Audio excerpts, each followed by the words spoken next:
As we start tonight's episode, we open on kind of shaky old hands of Father Lucian in the St. Andrew's Church. And he is laying bones. He's pulled them now out of the bag, those old bones of St. Andrew that he is laying across a stone slab that he showed to you all once before a few days ago. They're dusty, brittle, and he has to like move them with such delicacy as not to snap any particular one of them. Um, and as we continue to pull back on the scene in this dark little stone basement of the church, like I said, his hands kind of shake as he holds a prayer book, kind of fumbles through the pages. I just kind of remember this has been done so long ago. It was not the priest to do it. To find the actual prayer that reconsecrates, and who, as we kind of pan over, we see who he's speaking to. It is Calden, who's standing there watching the priest, very focused as he's preparing for this ritual. It's now around, like I said, a little after 5 p.m. And, as Calden stands there, he's still a bit concerned of what has happened to my friends? Like, are they being treated? He doesn't know whether they're being tortured right now, in that hour, and he doesn't know, and he still wondered why Eldith has not shown up. But he's also trying to stay focused on the father's ritual and his movements. Now, we fade from that scene and we go somewhere else in the town.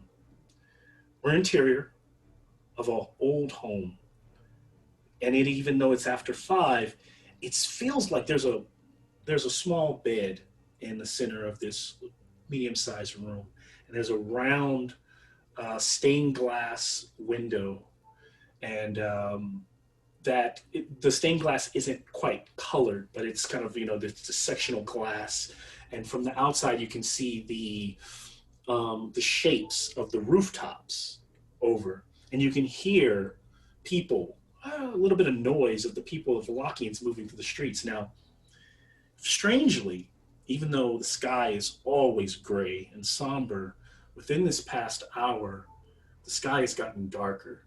Almost like storm-like clouds have rolled in. And even though it's only 5, it almost feels like it's dusk. It feels like will be night any second. And as they kind of pull back into this dark room, there is no light, there is no candlelight there. Eldith awakes on a bed. And as she's still coming to, in the corner of the room stands a woman in all white, dark-skinned, and she turns her long hair, kind of curly hair going down her back. She pulls something out of a satchel and holds it towards a dark corner in the room, and it appears to be a large book, a tome. And she hands it out and says, "Look, she had this on her possession." And as we kind of pan towards who she's handing it to, there seems to be no one standing in that dark corner. We then move from that scene to Baron Vlahovich's Baron Vlahovich standing in the town square. As we have seen that over the course of this hour, guards have been going room to room, door to door, and calling for a town meeting, telling everyone that the Baron has an announcement. Talk has been going back and forth about what is really happening here as the clouds kind of are rolling overhead, and so men and women shuffle to the town square, and as people shuffle in, some people somewhere close by, if you were to be walking by the Watcher house, her front door stands open, and there are guards just ransacking the house, and there is just a quick shot of a moment where the guards had found her, like her little basement, and and you can see scattered around which appear to be dead skeletons that they have fought their way through. And there seems to be this weird pentagram in her basement with candles all around, with them giving an approval, like they have found all that they needed to know. Um, we then move from there to a, a, a, a building nearby. Near, right outside of the stocks of the town square, is a small jail. And if we go down those stairs into the dark dungeon that this jail has been built to be, one level down, behind uh, metal bars, we see Fate, with his monocle and with, dressed so well, but without his gun, without the pistol that he's working on. And we see Einar without his hurdy-gurdy, without his equipment. And we see our dragonborn Bavo, who they didn't mind to have him strip of his armor, but his shield and his sword. And all of those items lay on a table nearby. Um, One lonely guard stands there kind of flipping through playing cards. It seems like he's playing some type of game like solitaire with himself. And all of you aren't shackled any longer, but the shackles are off, but you are behind the bars. And you notice that the rooms and the shackles that they took off, like these purplish, they have a light little glow. There seems to be runes in the corners of the room that probably provide the same type of magical muting or dispelling effect. As this continues on, you can start to hear the people gathering, like, what is going on? And you start to hear the burgomaster Baron beginning to speak to the crowd. Now, somewhere on a dark street, somewhere else, we see two figures kind of cloaked walking down alleyways. And we see that one of them, the female figure, is kind of striding as quickly as she can. The other is kind of taking up the rear. The wind is starting to blow. And he goes, we hear the voice of a familiar voice, Ismark. And he goes, "Sister, we should not leave.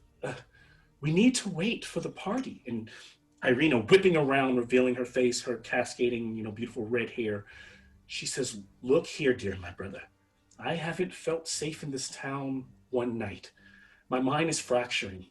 By day, I'm strong, but when I'm back in that room in that church where I should feel a holy presence, I cannot resist some strange temptation, some darkness that comes to me then.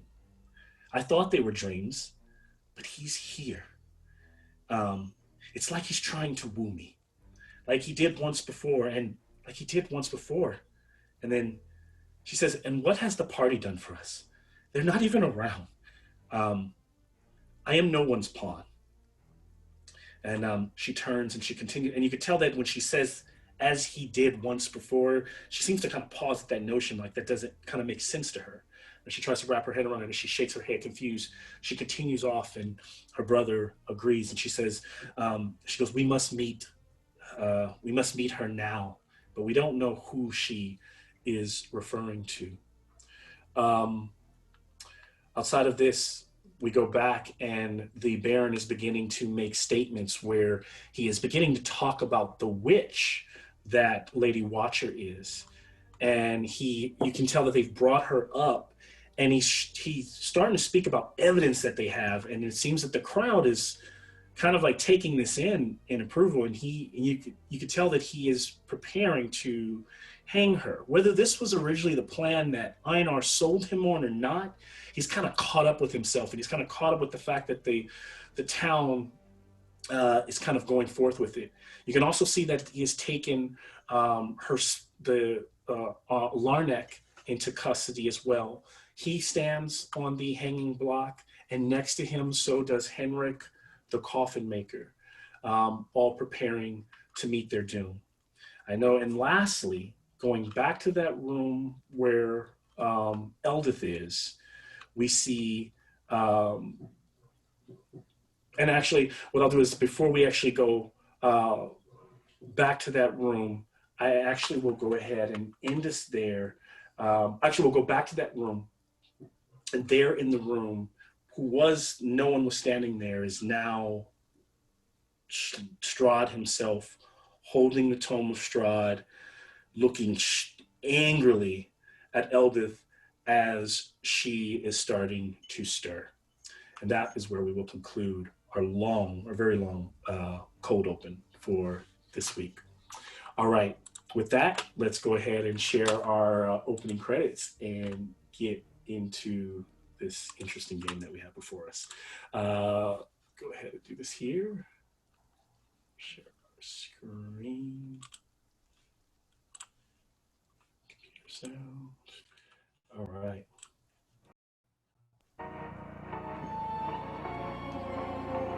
Is this just what the resurrection feels like? From the other side, from the other side, from the other side. Fate.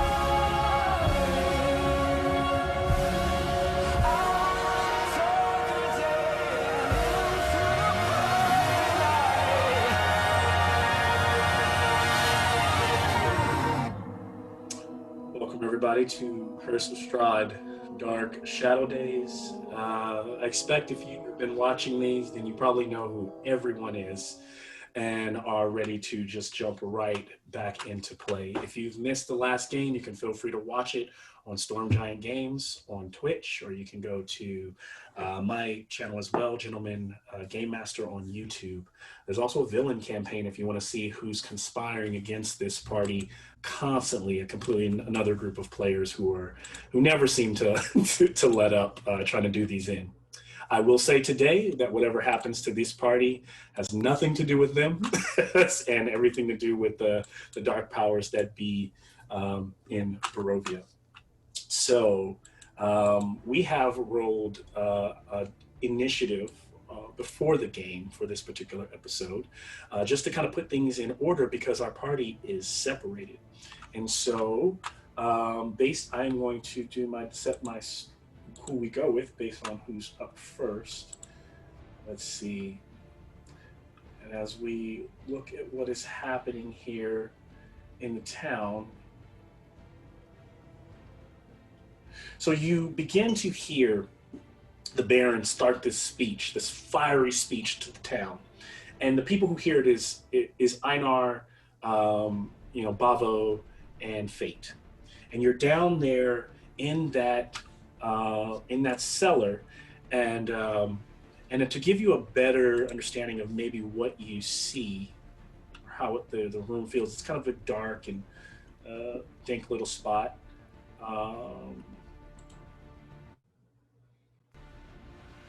There you guys are, behind those guards. Now there should be a guard there, like I said, sitting around doing his thing.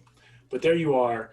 And so this is a chance for you three just to kind of role play and figure out what you guys are thinking as you hear what's happening. And almost imagine like right up these stairs, about 5 feet, right behind this doorway, this leads to the town square where you can hear the Baron speaking to the town. You can hear the people gathering and see what's going on. You can see that the decorations were set for the festival. Lady Watcher is on the hanging, ready to go, and Henrik is up there with her. It also appears, and of course you're not up there yet, so that's what you know. And then close to him as well, that will be expected, is his fellow Isaac Strazini, the guard. So going back to where you guys are, this is a chance we'll pick up with Einar and this whole group. Anything you guys want to do here? While this is going on, Einar is pretty loudly and obnoxiously on purpose singing in Dwarvish.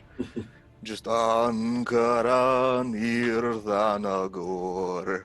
Just like loudly singing, just to whittle away the time. Excellent. So as he's singing, what's Bobble thinking as Einar's kind of doing this, or even Fate? He's looking at the at the table where I'm assuming all his supplies are, Mm-hmm. and he looks towards the sound of the Baron as he's talking, and Fate kind of shrugs, saying, "He wants me to make a painting of himself without me being able to paint him." Oh yeah. And the guard looks up. He's like, "Oh, yeah, Baron did say to give you that stuff." And he like reaches over in a sack and he pulls out like some parchment, some paper. They aren't the best supplies, and some paints. And he goes, "Don't try anything." And he kind of moves, towards the gate, and he hands them through the bars. You can go ahead and get started on that. Don't try anything fishy. He hands those over to Fate. Putting a mockery to art itself with some shady tactic is quite disrespectful in my regards. Did he say you were supposed to be painting him? Yes. Oh, I'm sure that's probably going to be after whatever happens tonight. I think they're about to hang the witch. So, But maybe if I could get a painting of him in this glorious moment, it would be amazing. I'm sure that he would even do something for you for having that insight. Hey man, I don't get paid enough, and I'm sure the captain would say you're just trying to let me, you're just trying to pull my chain and have me let you out of here. So I don't think that'd be a good idea. I think you're gonna have to do it from memory. You've seen the guy a couple times. Get to painting, and my fellow Volokins, you got to hear, I've located the culprit of the darkness that has seeped into our town. It is the Lady Watcher. She has been at the root of this upheaval for a long time. We have found it. We will show you all. Some of you, he starts to, you guys can't see this, but he is sharing with them what the guards have found, parchments, telling people that tomorrow they were going to allow people to see her place and showing that there's proof of her, the devil that is there. And he's like, I promise you a town where all will be well. And I give you that tonight by uprooting by uprooting her and everyone associated with her. And the guards go to place a dark bag over her face and move her towards the noose. And as it goes over, she seems quite content with anything that is about to transpire. She kind of like closes her eyes as it goes over. As this is all happening, we pick up going back. So Calden, you are there, not too far away, down the road in the church, and you're with the priest, and he seems to still kind of fumbling with the bones and trying to figure things out. And he's like, "Just give me a second." He's like, "You're welcome to go while I, get things handled here. I know that you have friends that may need you now."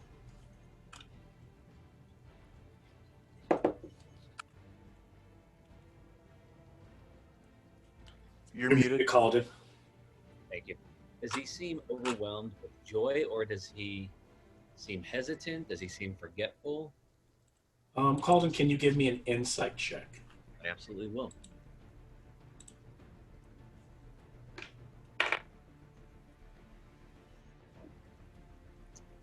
25. Okay. And so your Calden is watching him do his thing, and you realize that at first it seems that it could just be that truthfully he would not have been there would have been a long order. There would have been a priest a long time ago, uh, maybe even hundreds of years ago, who set these bones and made this prayer work. Even you might not even know. It might take you a while to do it. So you understand his nervousness, Okay. but at the same time, he seems a bit off. And as you're staring at him, similar to what I'm watching your face, that expression that you're doing, I imagine you're giving him. You see like a one bead of sweat kind of running down his face. And his hands seem to tremble a bit. So he's definitely unsure about something. Father, perhaps I should do this.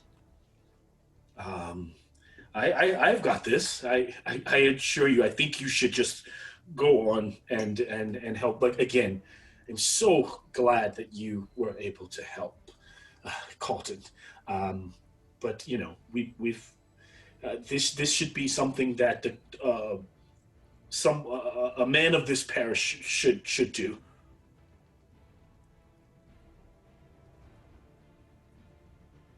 You know, the Morning Lord is a forgiving deity. Very.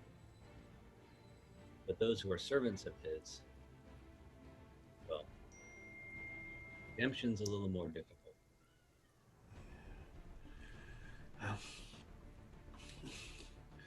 What do you? What do you? You're talking in circles, priest. What do you mean? I think you know what I'm talking about. I think I will do the ceremony. Can you give me an intimidation?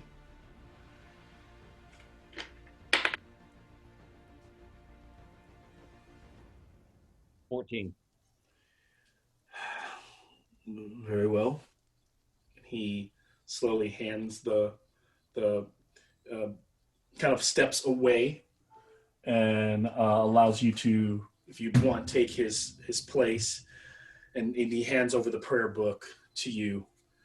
And as you grab the book and look at what he was reading, you realize that the psalm or the passage that he is studying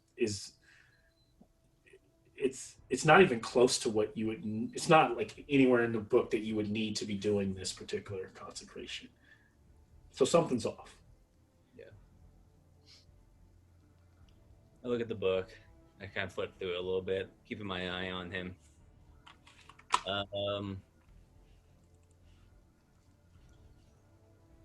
Father, understand I am not trying to accuse you of anything. Just look at it as an assessment. I've had friends go missing. I don't know what they're going through right now. The two people who we escorted here, they're understandably, they don't trust us. They're gone. Friends that we recently made, tavern owners, they're gone. We don't know. It's hard for me to trust people around here.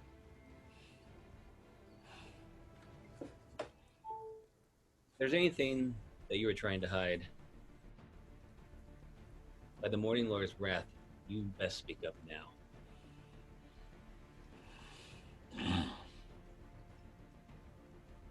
And he's kind of like steps away. He goes, there's nothing that I am trying to hide.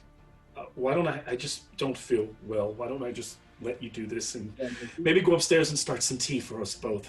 He kind of starts to sweat a little bit more. So does he seem, this is a DM question, does he seem fearful, or does he seem like he's trying to cover something up? What is it like? Yes, and based on your role, that's a good extra question I should have he seems like he's hiding something from you. He seems like he is trying to be deceptive and not succeeding. Right. All right, then. Okay. I can just he kind of moves like I can just step by. I'll go make us some tea. You go ahead and have at it. All right. I will keep an eye on them, of course, as he goes out. Okay, so as you watch him, he starts to move that way. We move past, and we go to the room where Eldith is. And as she's stirring, she hears that voice like silk, but also like rolling sea that says, I feel she has read the book. And then Lumilla, talking to the darkness in the corner, says, what does it matter, my love? She has already witnessed your beginnings in that dream. There is the script in the book, and then there is the script that only certain eyes can see. And she has seen. She has eyes that have read the book of darkness. She has different eyes. And at that moment, Eldith is sitting up, gathering herself. These fools. How dare they? How... And he's kind of turned away, so he's not looking at Eldith getting him. How did they even know where to find it? And then... I'm going to stay as quiet as possible so that I can listen to them for as long as possible. And so at that, then you don't even sit up. It's almost as though maybe you're trying to play, like you're playing sleep right now, right? And he tends to go over, and he as he's walking towards Eldith, he runs his finger across his hand, and he starts to slit his wrist, and blood begins to run. And he looks like he's about to walk over to feed her, probably as he's done once before. And Ludmilla stops him and goes, my lord, forgive my forwardness. And she kind of bows and lowers herself that she normally never does to anyone else but Strahd. But why do they continue to deserve your mercy? Why do they continue to deserve, your patience? Why do you continue to toy with your rats? You've offered them a way out, and they spit in your face. You spared their lives when they entered this land, and they disrespected you. You gave one of them safe haven under your own roof, and he joins the others. You allow another comes into your dinner room and challenges you musically. And the Dragonborn defies everything of the dragon order that you created. Isn't it time you show them who you really are? And as she says that, he stops, he pauses, and he would be standing kind of right here towards the door there. And he says, I have played gentleman far too long. I must put my toys, unfortunately, back in the chest. As he blinks, his eyes are red, like bloodshot red, to the point where they're just gone and dark and deep and bloodied. And then he vanishes like a mist. He's like Batman, he's gone. And it's just, and as he does so, he says, I am sorry, Eldith. And he says, do with her as you wish. And then Ludmilla just clacks her claws like cat fan, like that, and starts to slowly turn towards the bed. At that moment, that's when Eldith, there's no roll, she's coming towards you. It's actually your turn. Is there anything you would want to do? If I'm pretending to be asleep and I can tell that she's coming towards me, can I sneak attack her technically? You could. No? Yeah. So she's actually coming towards you would be on her turn. So I would argue that maybe what you could do is if she doesn't see you, give me a stealth check. That's essentially what you're trying to do. Do I have my armor on? You do. She didn't take any of your stuff away. I imagine that your battle axe is resting near the bed. So no, here's the thing. Actually, this is it's a stealth check, but it's really just to kind of play it like you're. So I won't give you the disadvantage. You're not sneaking. You're just trying to play, and it's just gonna go. It's gonna go against her perception. That's all it is. So I rolled a nat 1. Oh no. and then so she stops, and she goes, "You're too quiet for the dwarf to be asleep. That I know, dwarfs. You're notorious snorers. So I know you're sleeping. It's fine. I'm not going to slit your throat while you slumber. Come on, little one. Let's have at it. I've been tired of you. I've been tired of him having eyes for you anyway." And so, as that happens, Eldith, you've kind of spent some of that time. All you have is like bonus action time. If there's anything else you would do, I would move on. Yeah, I don't think I have bonus actions except for reactions, so no. Okay. So as this is all happening, this puts us back kind of up square one. Things happening. So back to the town square, we see that the Baron has finished his fiery speech. And some of the people seem confused, and some of them are kind of on it. But I can say down there, you can hear the cheering, and it seems like people are kind of going. He swayed them going with this, and they're all, "But it will be well," and all that. And I also think that while she's maybe not focusing on it, Eldith can hear that. It means that it's somewhere in the general area. You don't know where you're at. And also, Eldith, if you were to look out through the window up here, that round window behind you, that stained glass, there are rooftops beyond, and you can hear the people kind of, people making noise, like, maybe a few streets over. And so back here where we're at with the Baron, he is frustrated. And so he goes, let it commence. Let us move the festival tonight and celebrate our undoing of the devil in our town. People kind of clap. And Isaac moves forward and pulls the trap door from under the mistress, and she drops down, and she kind of drops and hangs, and the crowd kind of cheers and jeers. Some people, it's a bit quiet, and as this happened, the Baron is like, "Now, with that being done, we light the ball, we light the blazing sun. We make this a torch so that up there on Ravenloft, that even he, the Dark Prince, can see that we are unafraid. Hand me my torch." And Isaac pulls forth the torch and hands it to the Baron. The Baron marches it over to light this giant ball. And suddenly, as if on cue, as he raises it, it begins to just pour rain. People kind of start to get drenched by it, and the torch goes out. Goes, no worries. He tries to light it again, and every time he lights the torch, it goes out. And frustrated, he's like, "It's just fine." And there's a chuckle in the crowd. He says, "Who did that? Who said that?" And whatever it is, he seems to be, you. And the guards grab a man and pull him up, and he starts to berate this man in front of everyone. At this moment, we move back to Einar and Fate down below in Bavo.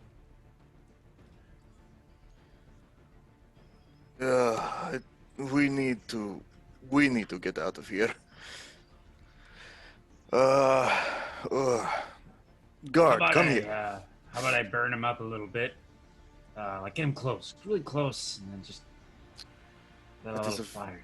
And then the guard's not paying attention. He senses that after he's given. Yeah, I'm kind of quiet. It's my quiet voice. Yeah. The guard goes, "What?" He seems to be trying to figure out what's going on, so he goes upstairs and he peers out and he's like, "Oh." Einar calls Bavo close. They're trying to drag that guy through the streets on a horse. That's a good one. He calls Bavo close. Bavo, Yeah, I know this is unconventional, but do you think you could use the tips of your piercings to perhaps jig the lock? It could be a makeshift lockpick. I mean, yeah, I get them really, really nice and hard, and I'll try it out. If anything, it'll confuse him. He'll probably figure out I'm going insane, and then we can bring him close and take his keys. Worst comes to worst, I will jab his eyes out, and then we will take the keys. Really good plan. I knew these things would come in handy. Bates stand on the back of the wall as he's like unenthusiastically trying to get it right, and he just like no. Like, if only you could see it. So, Bavo, you are going to try to pick the lock. Yes. And that, okay. It's pretty sturdy Godspeed. lock. You have, is anyone proficient in this? Like, I know that it's not Bavo, but I'm saying, is there anyone else with him that might be able to help in this? I'm really good at sleight of hands. You're really good at sleight of hand? Yes. Okay, but then you don't have, like, okay, I'm not, but you're not, like, proficient in, like, thieves' tools or anything no, like but that. I'm really good with my hands. That's about Okay. it. So, depending on it, I'll say that. I'm helping.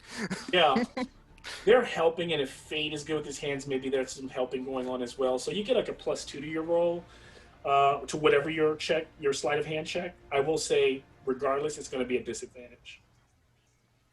Let's go. Give us a not Bavo roll.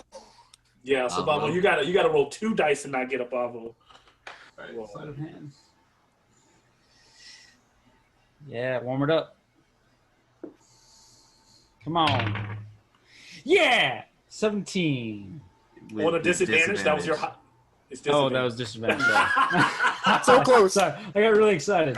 One more. 14 Okay, so plus 2 +2. plus 16. 16 total. Yep. So, and you're using the nipple piercings, the little metals, like Absolutely. Okay, and so as you're like Hard. jiggling around in there, it's like you. Ow. I mean, I imagine you probably have to take them off.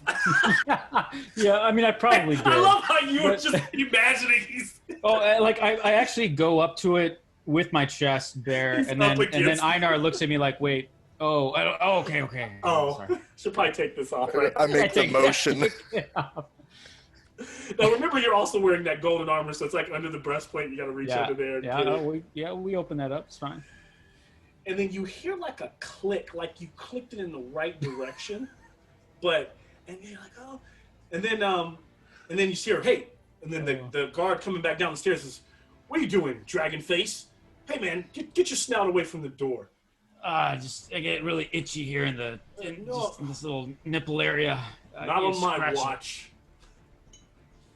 Hey man, listen, just know this. I know that if you do ever get out of there, just remember the Baron is not necessarily against you all. And if you ever go against the Baron, I'm just saying, look, I don't get paid enough. Please don't burn my face off. I'm just doing my job.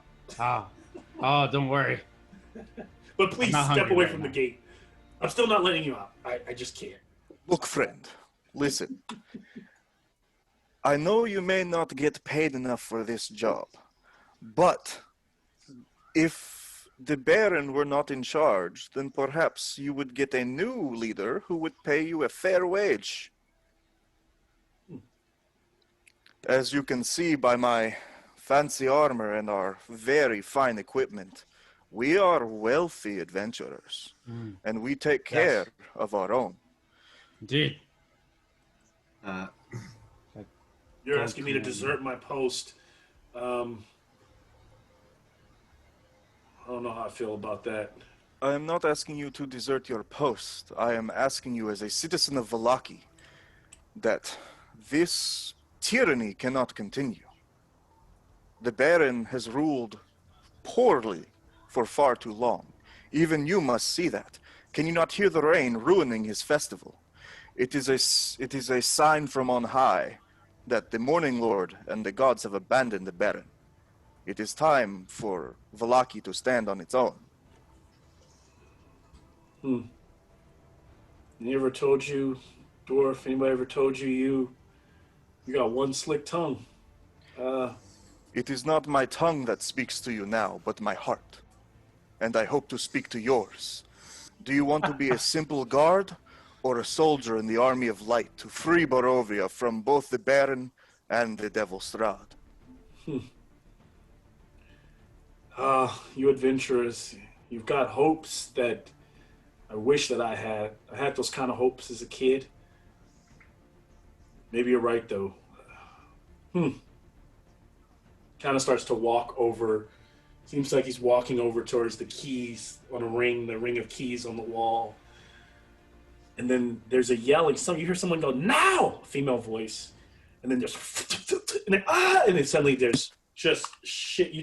Whatever's going on up here, it just, there's something going on upstairs. And you hear the guards going, "Find out what? I don't know. Who is it?" You hear arrows, and, shing, cling, and the clanging of blades. But you don't quite know what it is. And so the guard runs up the stairs.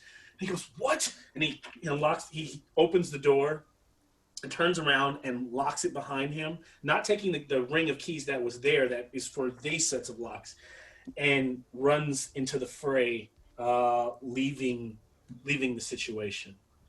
As this is happening, what is happening is outside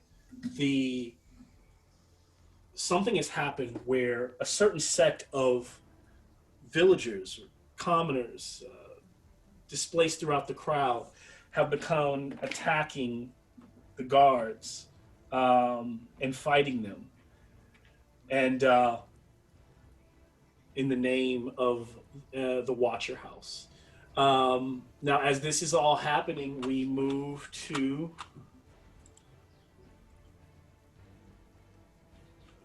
who is up next. So back, Calden, suddenly, as you are, as in that same moment, the same breath, as you're kind of watching the priest, he's kind of walks past you. As he does, he goes, "Oh, I'm sorry, I completely forgot." And as he turns, he goes, "Ah!" And he has two long, just snake-like fangs jutting from his mouth. His eyes are yellow, and there are slits in the eyes as he lunges towards you. Now, if we go back, you, Calden, would not know this, but to the cold open, maybe I think on episode, like 3 episodes ago, where it opened on the priest on a rainy night running back to the church, kind of unsure of himself, maybe losing some faith in the situation, walking into the church. And there he saw someone that he had invited in a night or two before, sitting to pray. And he asked the woman there, "Child, can I help you?" And she had told him, "I'm here for a confession." Shortly thereafter, she probably murdered him, fed on him, and the priest is now a vampire spawn. And as the spawn lunges at you, Calden, the spawn actually would have been ahead of you, so I will allow the spawn to surprise you this round. Actually, no, I will not. I will not, because you kind of knew, you were watching him. I take that back. So because of it, I actually will not. And when he turns and surprises you and kind of comes, it's almost like you knew something was up. You're there. You're ready. So it's your turn. So I'm gonna go to. Okay, but is he attacking me though? He's lunging towards you, full face, fangs out, eyes that look like snakes. Okay. All right then. All right. Immediately, I will.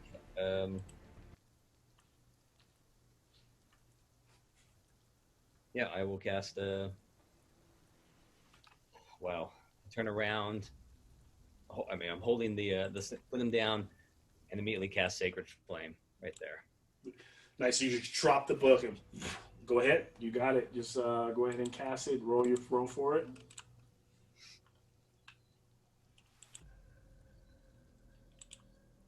Oh, it's a deck save. Sorry. Oh, it's a deck save. I'm so sorry. I shouldn't know. Yep. And it's let's see what I got. Nat 1. So as he turns, like the flame is just like right there, ready for him. Awesome. And just due to the nature of him kind of failing in such a crazy way, I'll allow you to add D4 to your damage. Wonderful. I will gladly take that. 5, not bad. 9. 15 points of fire damage.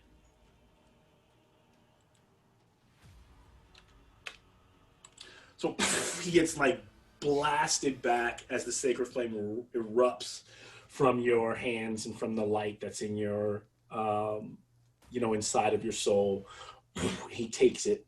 As he gets blasted back, is there anything else maybe you want to do role play wise or in this moment? Just to create a scene of intimidation, Mm-hmm. my eyes start to glow. Fire starts to come out. Nice. A booming voice. How dare you betray the Morning Lord? And and as he's like burning, he kind of looks back at you he's like, Colton, I had no you.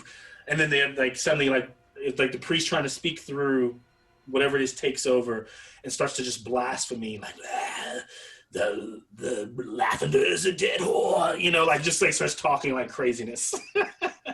As this is happening to Calden, we move to from Calden. All right, so we're down. So Eldith, back in the room where you're at, with her taunting you there. Back over here. What would you like to do here? Where did you say my axe is? Is it I nearby? need to get an auto. It's right next to the bed, so you'd be able to swoop it up and with I'd say bonus action, grab it. So would I be able to cast a spell and grab it and take a swing, or is that too many emotions for one turn? If your bonus action is to grab the weapon, and then your main action is to take a swing, then you're not going to be able to take you can't cast a spell, no. So. And remember, neither can you cast if you do cast and if you cast a spell and you want to use a bonus action spell, it has to be a cantrip, right? The same turn. I don't have any. I'm a paladin. Okay. Yep. So. Okay. So I would.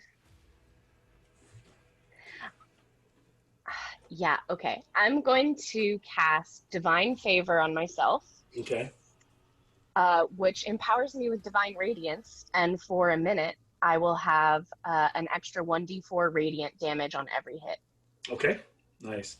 So you're just kind of preparing for the fight that's coming. Yeah, I think I'm going to prep, and then if I are you moving anywhere or staying? If I can take any bit of movement to like get out of bed and move towards my weapon and grab it and kind of ready myself, that's what I'm going to do. Then that'll be right here. So you kind of like tumble out of bed, grab your weapon. Oh, yeah, and then I'm just going to eyeball her and kind of like, come at me, bro.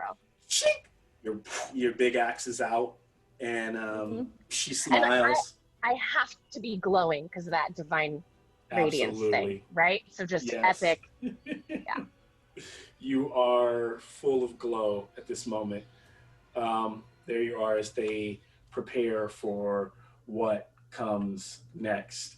Now, as the camera kind of shoots through the glass window outside, people are still kind of going back. Oh, there's commotion and like people are running away in the streets. Kind of camera soars over the rooftops towards one of the gates on the exterior of Vallaki. A couple of the guards are standing their posts there. Yeah. hear what's going on tonight, Frank? And then the guy's like, yeah, no, they got the Watcher, just another open display of making sure the bad people, we're getting rid of those. He said, yeah. Even though that Watcher lady, I kind of believe it this time. He's like, yeah, I do too.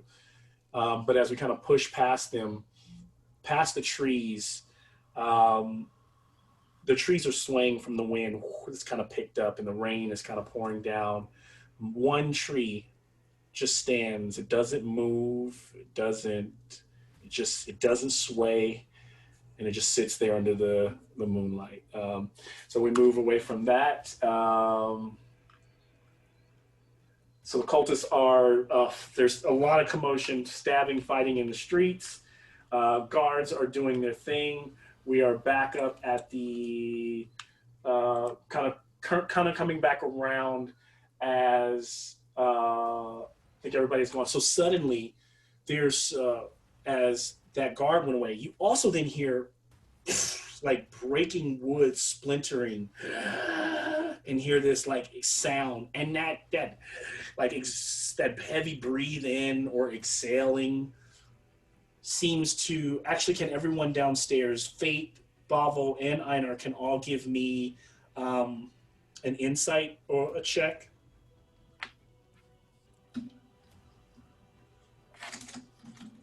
Not my strong suit.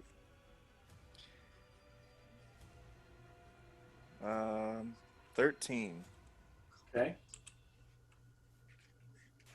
I got a 0. Okay. How's that possible? Oh, okay, a -1. Jeez.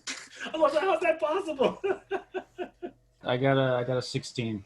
Okay. Bravo. So yeah, we're back. We're back. Everybody's listening. Bavo looks at you all, and it's like, and you remember that sound as the coffin in the coffin maker shop burst open, and then you remember there was some mention of Henrik, the coffin maker, who is now unfortunately swaying in the wind, who's also been hung. That the saying that there were vampires or bodies that were hidden under the stocks, and so you hear that sound and you know exactly what it is as they and it just sounds like it's just a nightmare sound of battle going on up those stairs. This is not good. I think we're in trouble. We're in for a good one here tonight. I can't. I need to get out there. I need to get a proper painting of the Baron right. Can I point out that the guard didn't stop Bavo? Like, his ring is still in the lock? Yeah, so Because he Bavo can didn't take still it out? try again. Yeah, so Bavo, so you can either do that again or take another. Yep. Or maybe burn it. Just This light time it you up. don't get this, because remember I said it made a click the first time. So Yeah, when they yeah, make that click in the right direction, you don't get disadvantage this time. All right. If that doesn't work, we'll burn it. We'll burn it. All right. Come on. Stop sharing my screen for a second. My bad. Big money. And so. Okay, well, I won't count that. 18, baby. That little Let's go. hair. That little hair. Oh man. 18? 18. Bravo. On DC 18 is exactly what it is to be. Ah! So there's like a Huzzah! click, and the door goes and Yeah. swings open. Bavo, you are free to move, man. What do you want to do? All right. Well, let's Your grab our stuff. Is stuff. all over here. Yep. So, Yeah, here you go, guys. So you're Take moving your the stuff. and as We'll Bavo, get that painting for you, Fate. Don't you worry. I Excellent. think you'll job have an there. even better one to draw after this. Yeah. I'll make sure. Right, Peck. Ah, this gets my blood boiling. As it would most people, humans, of course. Yeah. Now, Bavo, if the combat ever gets really hairy, it's very simple. You are really low on the pole, but of course, I've Right. been doing this all in the same because it just makes it easier for the sake of you guys not fighting right now. So just know Sure. if this does become you going last, that's why. Because you're number 4. It's fair. So Fade or Einar, as this happens, what do you guys want to do? Is there any windows? There are no windows down here. Yeah, it's literally like their little mini dungeon right outside. As you notice, up where Eldith is. She's in this. In Eldith, the room you're in, you can tell you're probably like in some kind of you're in one of the mansions. It looks like it could be a noble's place here in Vallaki. But it definitely doesn't. It doesn't seem like it's been taken very good care of, right? It's a bit old and kind of musty. So I mean, it probably would take at least a bonus action for you to grab your things. But outside of that, what do you guys want to do? Einar is going to the door to try and get it to open it up and get out of here. And of course, as you get up to the top, the door is locked. He's going to take his axe and bust the lock. All right, go ahead and give me an attack, or you can either you can attack. You can either attack it or do a strength check against it. Attacking would be going for against the damage of the door, trying to do enough damage to the door, or you can strength check it to try to bust it open. I'm gonna attack it because I have 2 attacks per action. There you go. Okay. So this is the first attack. Does a 16 hit? It hits. So I don't have my shield on my shoulder, so that's a double hand 10 damage. Yep. Go ahead and go for it. So 16, 10 damage. 16 damage. 16 to hit. And then 10 damage. So you do enough damage to as you slap that first, kind of like buckles the door on the hinges, but it doesn't open. But you can tell that you watch it kind of splinter, and you can tell the mechanism that locks it. It's kind of jammed up and messed up. So all right, second attack. Yeah. That is a 24 to hit. That will hit, of course, and that's 5 damage. That is 10, so that's 15 total damage. So as you're smashing away at this door, it's almost there. It's like you can tell, like you're just one more, and it kind of like jangles. As it starts to jingle, you can see that, and you're standing here. What you can start to see is up here, people like trying to exit the sea of people trying to get back to their homes who are screaming. And there seem to be cultists fighting guards in the street, and you can see that. Actually, give me a perception check. You may have Stronzini's somewhere else in here in the fight. Got a perception. Henrik is done. That is a 21. Okay, so with that 21, what you do notice, God, you see someone kind of his head down. He's in the stocks, so he's built kind of into like the stocks are clasped over the top of his head, right to the front. There's a gentleman right here who appears to be that Rictavio character who was who was constantly the elf. He looks a little different now, not as flamboyant, who had the traveling carnival wagon, who was also telling stories at the Blue Water Inn some time ago. He's right there as well. And you notice that the Baron is nowhere to be found. We don't see him. And that there is a hanging body of Henrik and the spy. So there's 2 bodies hanging there. But the lady is not up there. And you can actually see that she is down in the streets with a dagger in hand, fighting. And she has removed her hood. How she did it, we don't know. You can see that the noose around her neck is still there and broken on one end. And there's nothing. There's nothing else I can do. Yep. And then we move. If Fate's next. Fate's as he's walking out of the cell with like the piece of like the cheap parchment that he was like writing on. He like crumples it like as he like goes over to like where Babo is, and he's like, "Give me my supplies." My dragonborn friend. And then he whisks it on his shoulder, takes the gun as he walks up. Stand aside, my dwarven buddy. For my aunt! As he like takes the end of the gun and he bashes it against the door. All right, give me an attack against the door. The butt of the weapon. All right.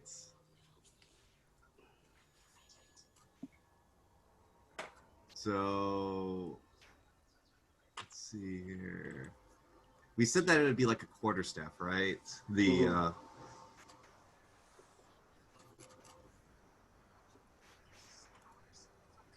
all right. So goes ahead and bashes it for 6 bludgeoning. He got 19 to roll. Yes, sir. The door bursts open. And right outside, a guard just dies in front of you. You see a older woman with a hood on, looking a bit like shocked that she just killed this man with this dagger, but then she kind of smiles, and then turns off like she's running, like she's right out of one of the cultists out of Avernus. Like she's like, who can I get next? I'm gonna get you. I'm gonna get you. So that's just enough time for you to do that, right? So as we move away from that particular scene, who would have actually been before everyone, but going back, since I kind of got caught up in the way I was doing this, the vampire spawn is a bit high on the list. Going back over to where Calden was, you do get attacked now on this turn, on this new turn, by the vampire who will strike back. And I also didn't put on the board, of course, I know you would have saw the two over here. You would have also saw the two vampires that have jumped out. So you said warding flare? Yeah, so it gives him a disadvantage on this attack. Is that a reaction? It's a reaction, correct. You got it. All right. And so I think it's specifically for the light domain, I think. Yeah, it is. Okay. I think. So the creature starts to claw at you. First one is a 17 plus 6. So that should hit. Oh, yeah. With the 5 reach. And then does 2d4. Okay. Second. So 4, 8, 11 damage. Okay. And the second attack, hits again and does 9 damage. Okay. He's just kind of clawing away at the priest. And you're downstairs. This leads upstairs to the room on this side that comes out that leads, to the main area of the church. Okay. So then I will. And then now would be Calden's turn. Okay. So with the still flaming eyes and the booming, I immediately summon a spiritual weapon, bonus action. Flaming hammer comes down. Mm-hmm. That'll be an attack. 19. That hits. Okay.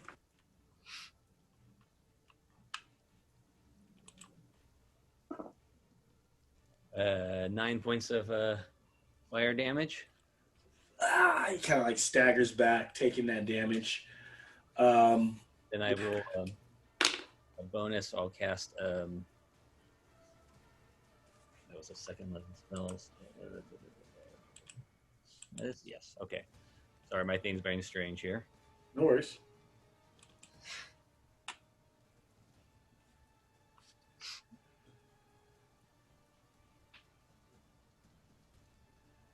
All right, I immediately just, with the flaming coming up and the booming voice, I've had enough of this shit. My hands start to turn to fire, and I move out at this, basically this thin sheet of flame just shoots forth out directly right at him. Burning hands. It's a Burning dex save. hands. Yep. And he is going to fail that with a 9 total roll. Okay. So here we go. Fingers crossed, guys.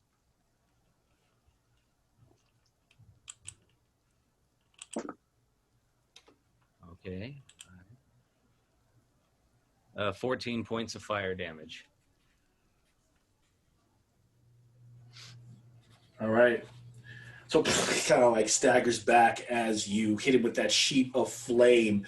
Now, just kind of going back and forth, these two are, at war with each other. As this is taking. Say that again. How's he looking? I mean, Unfortunately, still pretty good. oh, okay. Yeah, and I'll say this. Calden realizes that this is a vampire spawned in the dark. This isn't a ghoul. This isn't a normal zombie. And that realizing that fighting down here in this closed space with him alone could prove deadly. And he's kind of staggered. He's like slumped against the wall. You're still within striking distance, but he's like, your last endurance, the city is going to burn. Is he how far is he from me again? You guys are with him in 5 because remember he was melee range. He was 5 feet, so you hit him. Yeah, you guys are like you're right up on each other. I imagine he staggered into this bookshelf, and a bunch of books fall, and maybe you're able to move forward. You're able to move around him, of course, but you guys are still right there, and your hammer has just struck him. It's right there as well. Sure.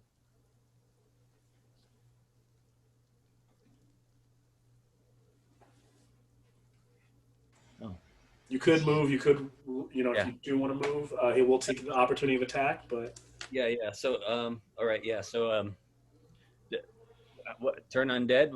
Is he? There is this a unique, like you said, like it won't. Can you do turn as because you did a reaction? So. Oh yeah, no, I can't. No. You can. You did a reaction already, right? So you did a reaction and you did your main action. So I think you can turn and you could wait till next turn you could use turn undead. That would work on him, or it should work on him. Does reaction reset after your turn, or does it set on your turn? I react. I did the reaction to the thing, then I did the bonus action. So. Oh yeah, that's what it was. So yeah, the reaction reset, but you did the reaction and then you did a bonus action on your turn. So then you couldn't do turn undead as a bonus action, right? Or is it? Yeah, unless it's not. To be honest, I didn't really use it until the first. I think our last game was like the first, maybe second time I used it. Yeah. I actually thought you were going to turn him undead immediately. I know. I didn't think it was going to be. Okay. It's an action, yeah. Mm-hmm. Okay. So as we move away from that scenario, back to would be, let's see.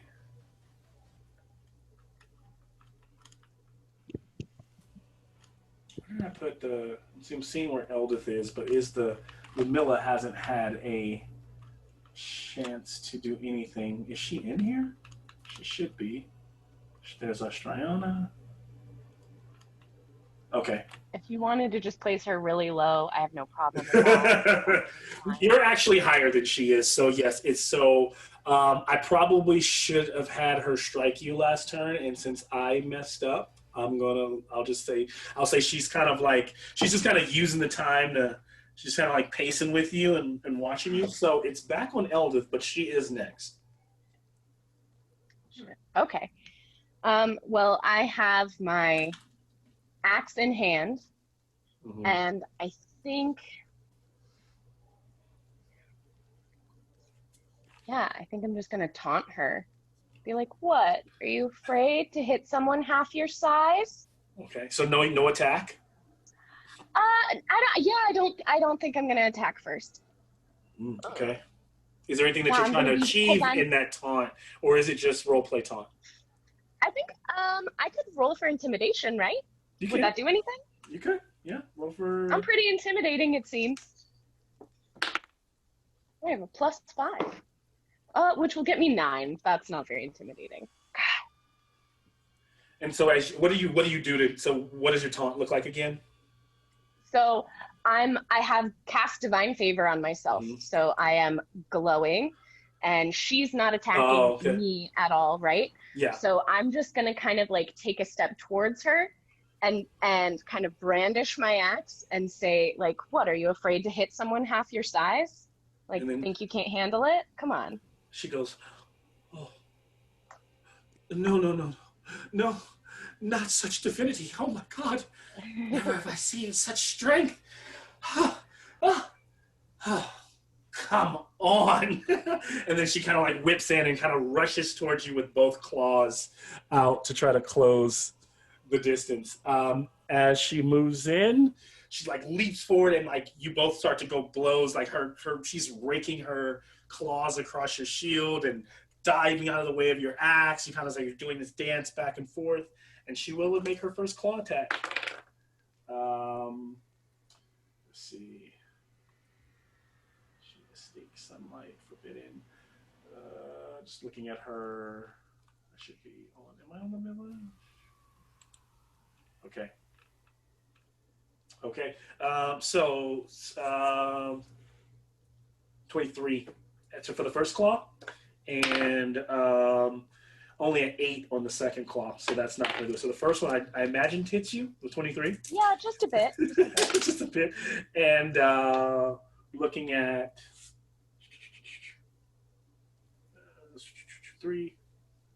8 damage on her first clawed strike, and of slashing damage. And then I imagine that when she clawed you on the first one, she finally caught Elda's cheek. She swung with her sword with the second strike, and that one missed. She has 2 attacks alone, and she doesn't get you. But with the claw, what she will try to do is I already did damage, so I can't do instead of dealing damage. So she doesn't. So yeah, she just raked your face, and she swung and she missed. Can I react to that? Yes, if you have a reaction. Can I do Hellish Rebuke? You can. Okay, let me find that over here.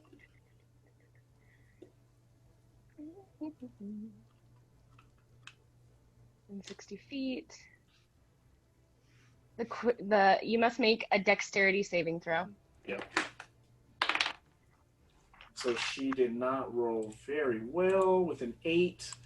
So I think it's 11. She rolled an 11. She's going to fail. She failed that. Okay, so I'm going to react with Hellish Rebuke and do 2d10 fire damage. Nice.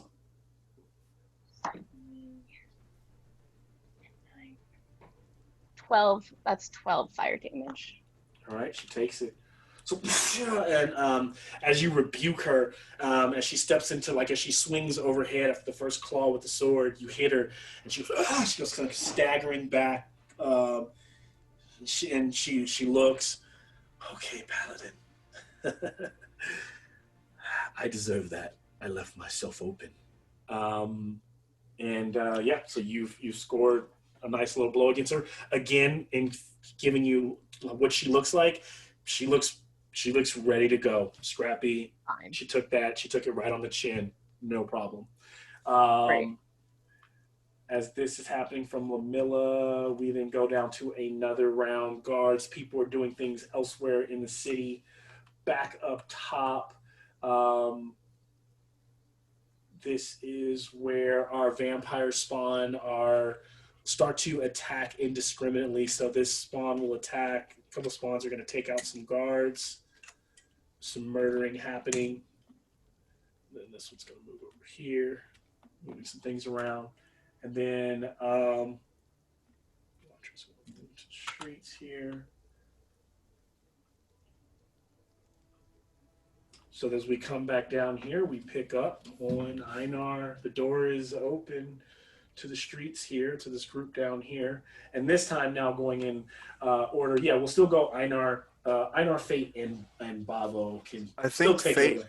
Fate actually goes first because his dex is higher than mine. So it's weird because you guys rolled the same thing, but D&D Beyond put him behind you for some reason. Because, I just put you guys your order in the system, and then I've sent it through. So, yes, you're probably right, and maybe it's just so just, you can decide for him to go. Fate, you just go first. Yeah. I mean.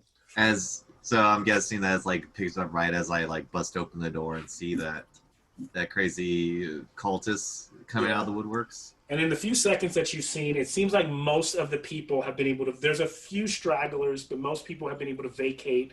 The people that are there seem to be cultists fighting guards. There is a cultist over here attacking what appears to be a commoner, a town person. And the cultists seem to be terrified and shocked. This lady right here has kind of like dropped her, like, like stopped in her space, and there's this vampire kind of looking around. And the vampires are like, like it's similar to the other character. This one is an older man, decrepit, not like literally with just a little cloth around the waist, emaciated but huge fangs, yellow eyes with those snake slits, and then another guard over here is fighting one. Stay back, devil! Stay back! And this guy's screaming, "Someone let me out of here!" There you go. And this guy's gone because he's been dead. There's a couple of bodies swinging that would probably be the spy and Henrik, who were the coffin maker, who were hung. I was worried about this. I missed the festivities. And he points his gun at the vampire spawn that's close as he stepped out the door. Okay. And a shot rings out. So he fires his shot. Go ahead and make your attack there, sir. Is your shot? And out of frustration that he's missed the good stuff, he is going to use his action or his sharpshooter to reduce the hit by 5 but increase the damage by 10. Nice. Okay. Sounds like so I got a 23. That will hit. And that is 24 piercing damage. All right. 24. All right. So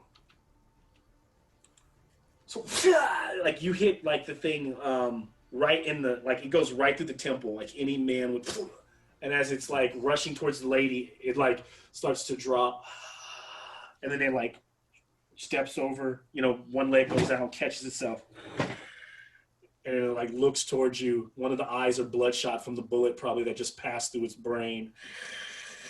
And the fangs, as it seems to turn its attention towards you. But I'll tell you this, it looks really hurt from that. And that was a regular bludgeoning damage? That was regular, yes. Okay. So actually, it's not as hurt. It doesn't look as hurt. And so seeing that, he looks at it and... quite an interesting creature, as the sight of that thing fills him with excitement, maybe some new form of more inspiration for his art. And as a bonus action, we'll do the second wind. All right.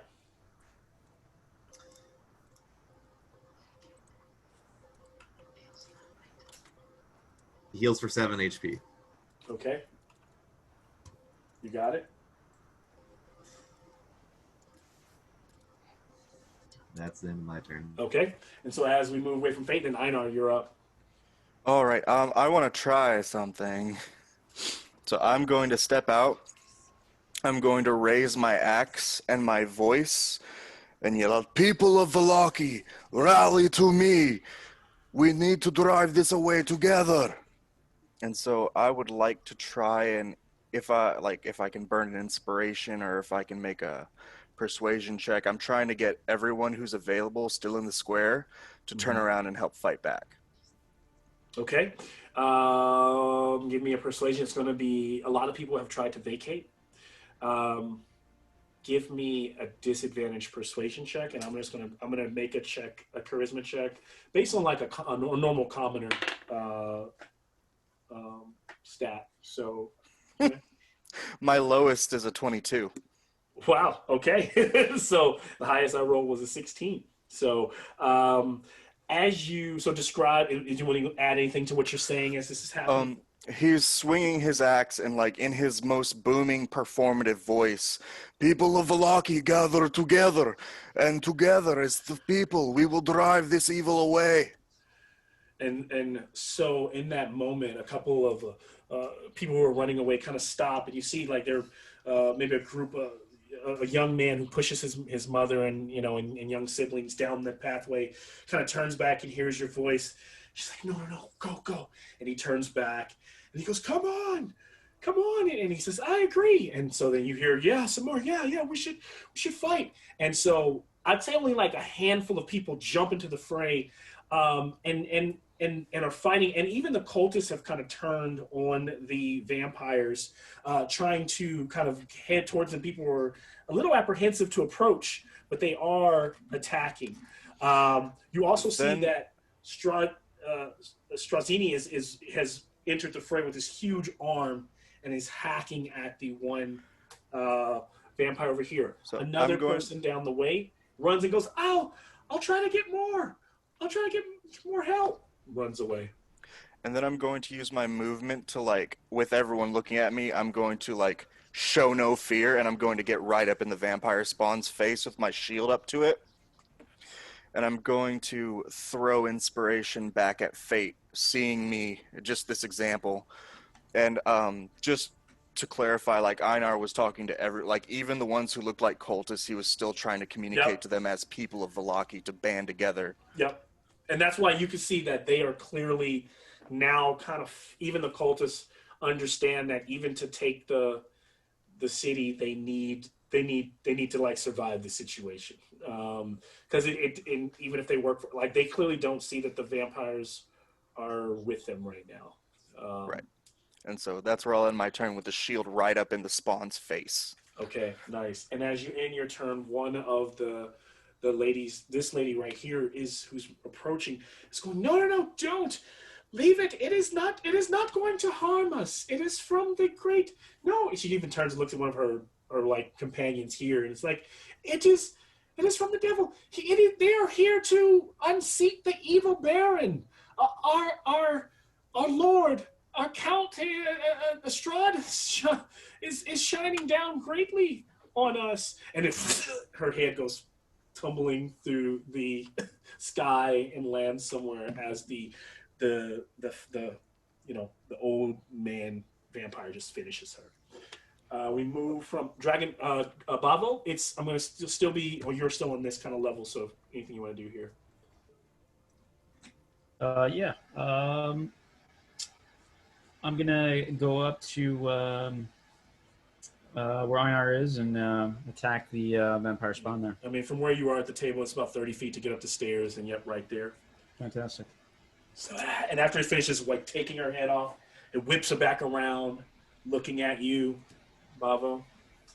And we have a 18 to hit. That will hit.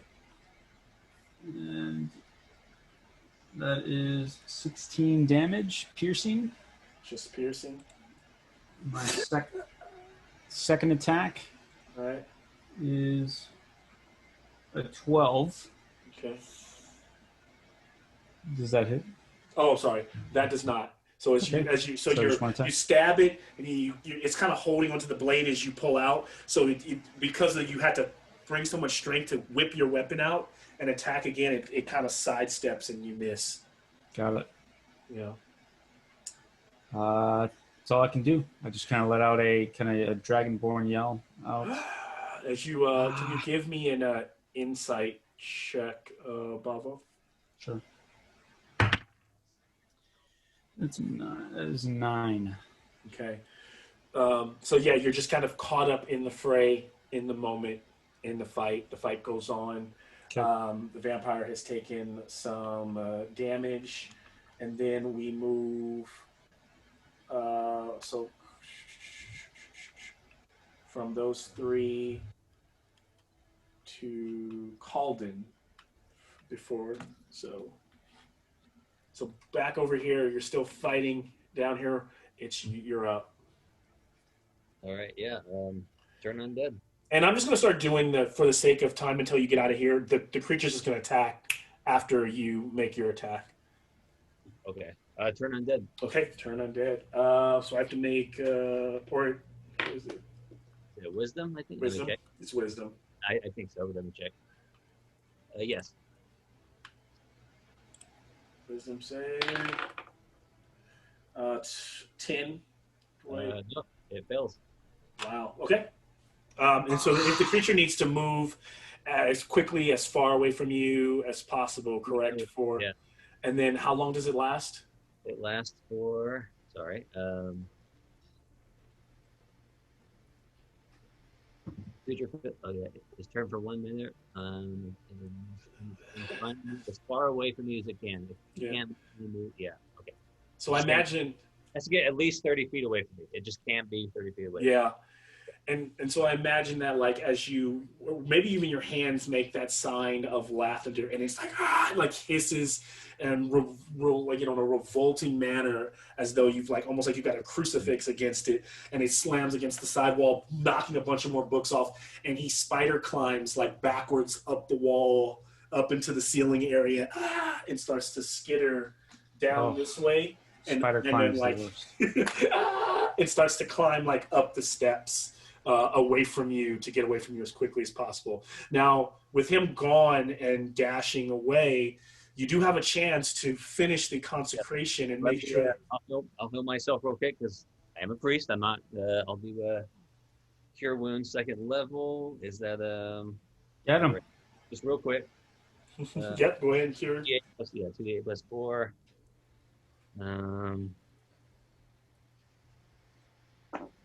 Oh, good. 14. Well, that's pretty good. All right. So yeah, I'm gonna immediately after I heal, obviously keep my eye out, but just move forward with this. Just consecrate this place as soon as possible. All right. So then that's gonna take, because you're making your main action to heal wounds, so you won't be able to concentrate till next round. Okay. And the consecration is similar to that one game where it's gonna take you. It could take upwards anywhere from 2 to 3 rounds to fully consecrate the grounds. So you know that it's not just going to be you're just not going to just touch it and bless it and everything's going to be okay. So it is something you think about, and I imagine that you are starting to. You're still on, but upstairs you hear a bit of commotion, and I imagine just your insight enough lets you know that something is happening in the town.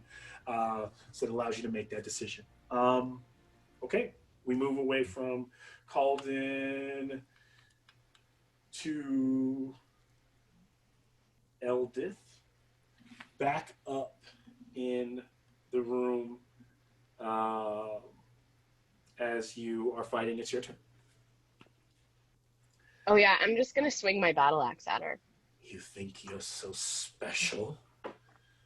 You read a little dark book. You came to Barovia. You probably... I know your plan. You can't be the next Strahd. No one can be the next Strahd. You're funny. And then I'm going to smack her with my axe. There you go. Yes. Take that beat. Get her. What'd you get? Come on, Nicky. High roller. An 18 to hit. I will hit.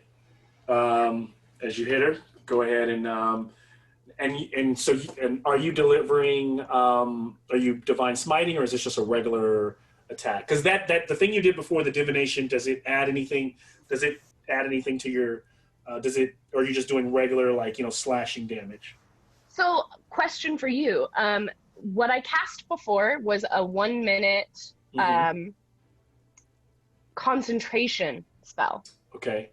So when I hit you, you need to make concentration checks with your Constitution 10 or over to retain that. But I used a reaction which takes a spell slot. So does that cancel out my concentration spell?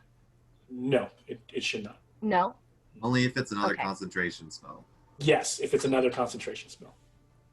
Cool. So you're good. You're good. So with that. this does an extra 1d4 radiant damage. But I probably can I stack that with an actual smite? You could. Now, basically what's going to happen is she's going to take resistant to your normal axes. And I imagine you guys know that now because you're fighting vampires. But your divine smite, she's going to take full amount of that. She'll take the full divine. She'll take full radiant. She'll take full anything else. Okay. Thank you. That helps. Okay, so if I'm hitting with my battle axe, I already hit, so that's 1d8. Sorry.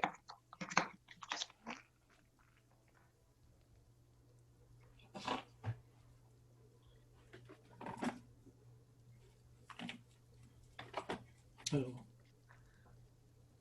On fire! Fire!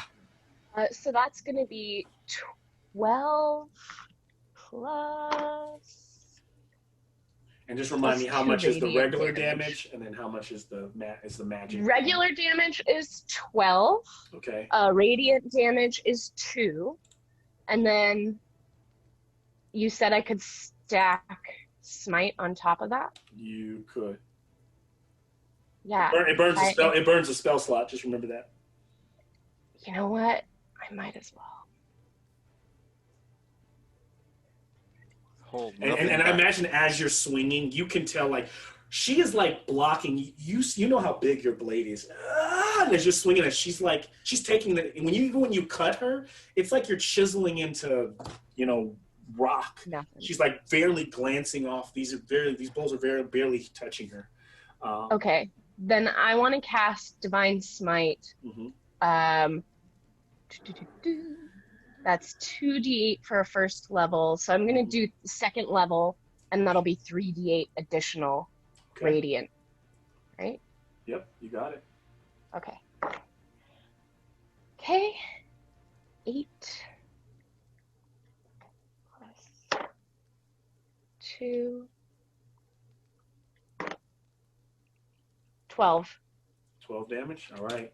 So as you cut her, as she tries to block your blade, it's almost like as it's just barely nicking her. When you hit her that second time, the blast of the little bit of that divine running through her causes her to shudder, and the arm that it touches her, it starts to run red with blood, and she staggers back. She lifts her arm and dives right back into the fight. And Eldith, give me a insight check. It's going to be a DC 15. I got a 6. Ooh. Okay, so I will give you this. I was going to give you more, but I'll say based on the room you can tell that you probably perceive that you're several floors up. That's why you can see the rooftops of the windows around you and the big window in the middle. If you did ever need to escape, just like I told Calden, at least there's the door to head down the stairs. There's a door there. Okay. And then at that moment, then Ludmilla will attack back, this time with her sword.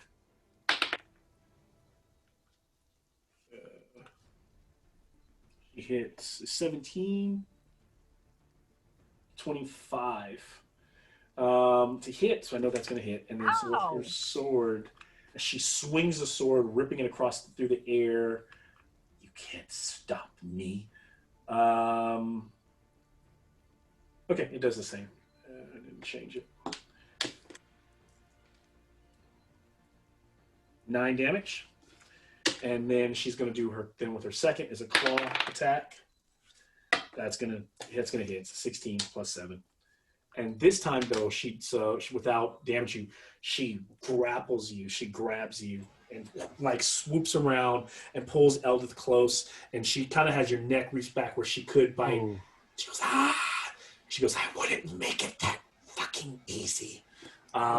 She says, you don't deserve to be one of us. But she's got you grappled, and she's holding you to the point where she spins you around, and she's like holding your head back like this with one arm like that on Eldith. Oh, shit. And so Eredith is looking out of that window, and one of the houses, like 2 rooftops over, looks like it's going up in flames, like it's starting to burn. So you can tell that shit is hitting the fan everywhere in the town right now, and you can hear people kind of going down the streets. You hear some people every now and then going, we're fighting to fight the demons, take Balaki back. And then some people take it from the Watchers, take it from the Baron.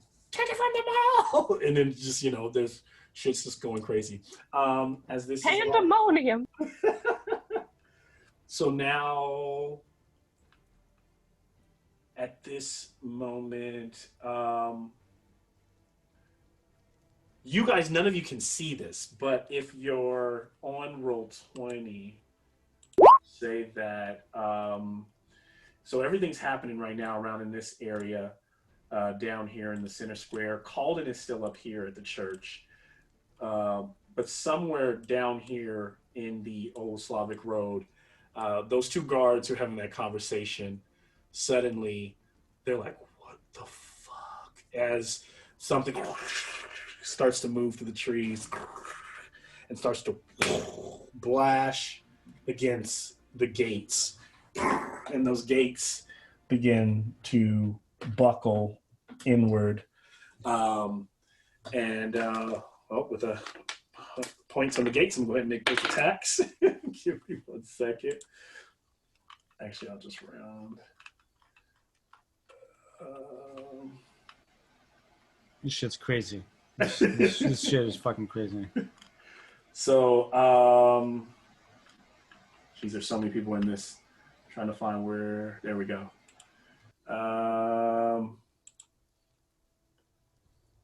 So that's all you need to know. So they're screaming like, "We need more help!" As something is bam, bam, slashing, and I'll add the damage to that gate to see how long it holds. But then we move away from that gate to the top of the round, as suddenly back over here in the town square, a magical cart kind of rides up with these two flaming, beautiful horses and knocks a cultist, goes flying out of the way. And out, like leaping like out of the saddle, cartwheeling, landing on the ground, is this woman with dark curly hair, dark eyes. She has a kind of a bandana wrapped around, and her clothing is kind of she's kind of wearing a large like leather jacket that's kind of burgundy. She's buttoned up and long trousers and high boots, but one of her legs appears to be metallic, like almost like a rusty golden, as though she lost a leg, like from the knee down. It's going to be the left leg, but she doesn't seem to miss a beat as she goes running forward. And as she runs towards the stocks, she, with one blow, wham, she cuts the lock, and it springs open, and this guy falls in her arms, and she catches him. She's like, I've got you, master. And she like rubs her hair through this old man, this whole elf's half elf, could be white hair, and he's got a bit of specs on. She goes, what took you so long?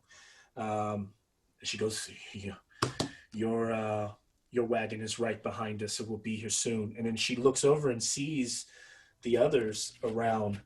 She catches eyes with Bavo and Einar, and she goes and she kind of like gives you a nod, like, I'm with you, kind of. As that happens, we move to the vampires spawns who are here. So this one is fighting back and will attack these, trying to get rid of these two. Okay, those both will hit, doing damage to the both cultists. That's enough. So it kills this cultist and it kills a guard with 2 strikes. But it's still, and then as it does that, you can see that Isaac swats it away, causing it to stagger. And then he realizes, he's like, you fiend, I must find my master. I must find the Baron and make sure he is safe. And he begins to run. As he does, the creature will slash back and gives him an attack and does hit him as he runs away, and he does take some damage. Is he gone, or just 30 feet of movement? He's about 30 feet of movement, so he could, but he's moving away from the map. He's still here if you need to call out to him for the sake of this particular round. I'm going to try and get him back. As that happens, we then now go to Einar. Fate's first. Oh, sorry, Fate. Yeah. It's always going to be Einar on my sheet, so if I keep doing that, just know Fate go first. Yeah.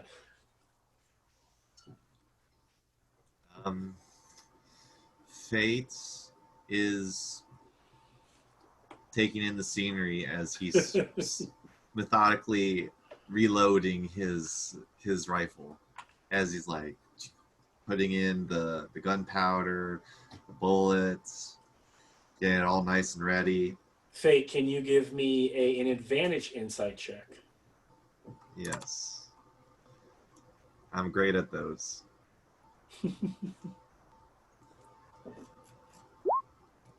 3 and 9. Oh my gosh. Okay.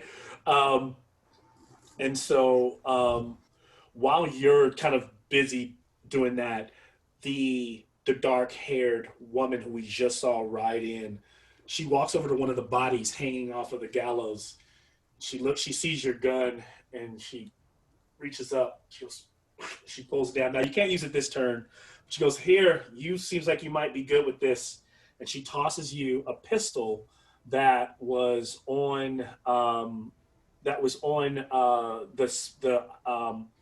Isaac, not Isaac Strozini, but Larnack. Larnack was the spy who worked for the Watcher. He was hung with Henrik, so he had a pistol on his waist, and she throws it to you, and you catch it. And I give her like one of these, like, thank you very much, kind of. As that happens, Fate, we move to Einar. Oh, did Fate take the turn, or he can't do anything? He's reloading. Reloading is a full action. Yeah. So I had planned for but you guys, the way things went wrong for him. So, and as well as giving the insight, he does have a pistol on his waist because in the house when they came for her, they pretty much, the cult fanatic or Lady Watcher got her weapon and she gave him a pistol. So He has a pistol on his waist. So now you have his, for at least for this game, since you're still working on a pistol for the future. Okay, so Einar is going to take his turn. He's going to take the movement and run up onto the stage in the very middle, and I'll take the opportunity attack. All right, and the creature will strike. Roll a 8, so it misses. Rolled on that one, so it literally preoccupied. It's almost like as it reaches, Bavo just bashes it with the shield, just like, and it's like holding it away as Einar leaps onto the, you're like pushing the creature back, Bavo, as Einar leaps onto the stage. And once I get on the stage, I'm using my action to cast Minor Illusion to have this bright halo of light appear behind Einar's head as he bashes very loudly his axe against his shield, singing a war song to get everyone like pumped. So he's like in common singing a dwarven war song to inspire the entire crowd to fight back. What spell were you using? Minor Illusion. Minor Illusion. So it makes this bright halo of light behind his head as he's beating to like singing about Lathander, and like he's ad-libbing on the fly. He's replacing, because this is a dwarven war song, but in common, and he's replacing all like the lines that would apply to other places with Vallaki, basically like ad-libbing the song to apply directly to the people around them and their bravery and their heroism to try and really get everyone pumped up and going. So while Minor Illusion automatically works, I will say, and people are automatically like in awe as they kind of see it, I'm going to ask you to give me an Arcana check just to see to what extent this actually works. It's not whether it works or not, but just how. Right. Just a regular check. Yep. Come on. That's a 5. That's a 5? Okay. Nat 5. And so while you are having this happen, people are kind of, you're beating your shield. Like, you can tell that it is, people are listening, right? But you can just tell that it's in this one area, and you've got to like continue to move it through the town. And so you're not getting the immediate response you are expecting, but you feel like that if you if you keep this up, you can tell the people in this area are inspired by it. So I'll imagine that they're all inspired. And even for a moment, the vampire spawns kind of stop. And they don't, and they stop and pause for a second, I guess, opening themselves up for advantage of attack, because they think at first this light is radiant until they realize it's not really burning them. But you've caused them to pause for a second. Also, to like retroactively, like before I started beating, he pointed if Ivan's still looking, he pointed the axe at him and then like made eye contact and then started beating out the song. Okay, I would imagine that's where your Arcana would have come in to like bring him back, and so he like looks, not today, and he runs off into the fray down the streets past people. As this happens, I will say everyone gets advantage on the next attack of the vampires. And I'll even do you one better. As that light starts to emit, it's right behind your head. And so it kind of shines right around the ball of the blazing sun. And it makes the blazing sun it makes that ball of wicker look like it's on fire and lighting like a star above. So at that moment, I imagine that it's somewhere up here, and people in other parts of the town can see it. And maybe they'll start to notice. Maybe they'll start to come around going forward in some secret turns. As Einar does that, Bavo, what would you like to do, sir? Well, got that little vampire spawn in front of me. I feel like I need to finish the job. You will get advantage on that? I absolutely will. Let's see, our first roll is a 16. Second roll is a 22. They both hit. So hit. Go ahead and do your damage. Damage is 15 for piercing. And then my next attack is a 24 to hit, and damage for that is also a 15. So 30 piercing damage with my Dragon Slayer sword. Okay. Dragon Slayer sword is magical, isn't it? It is magical, yes. Yes. So that's full damage. Full damage with both of them. And what's the total damage? 30. 30? You had 29 left. How would you like to finish it off? Oh, papa. So, papa. Es todo para mí. So, I kind of jam my sword in a little deeper as I pick it up, and I kind of hold it up in the air where Einar is banging his hammer into the shield, and I bring its head really close, and then I have Einar do a little assist and crush its head. And so there, as you like push it close to the and then Einar finishes it off and it dies, and suddenly this cultist that is standing here and goes, what was I thinking? I didn't think that they shouldn't be attacking us. I have to go help my family.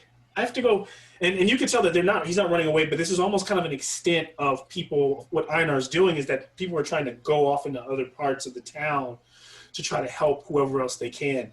They go, I was wrong. And then he runs away.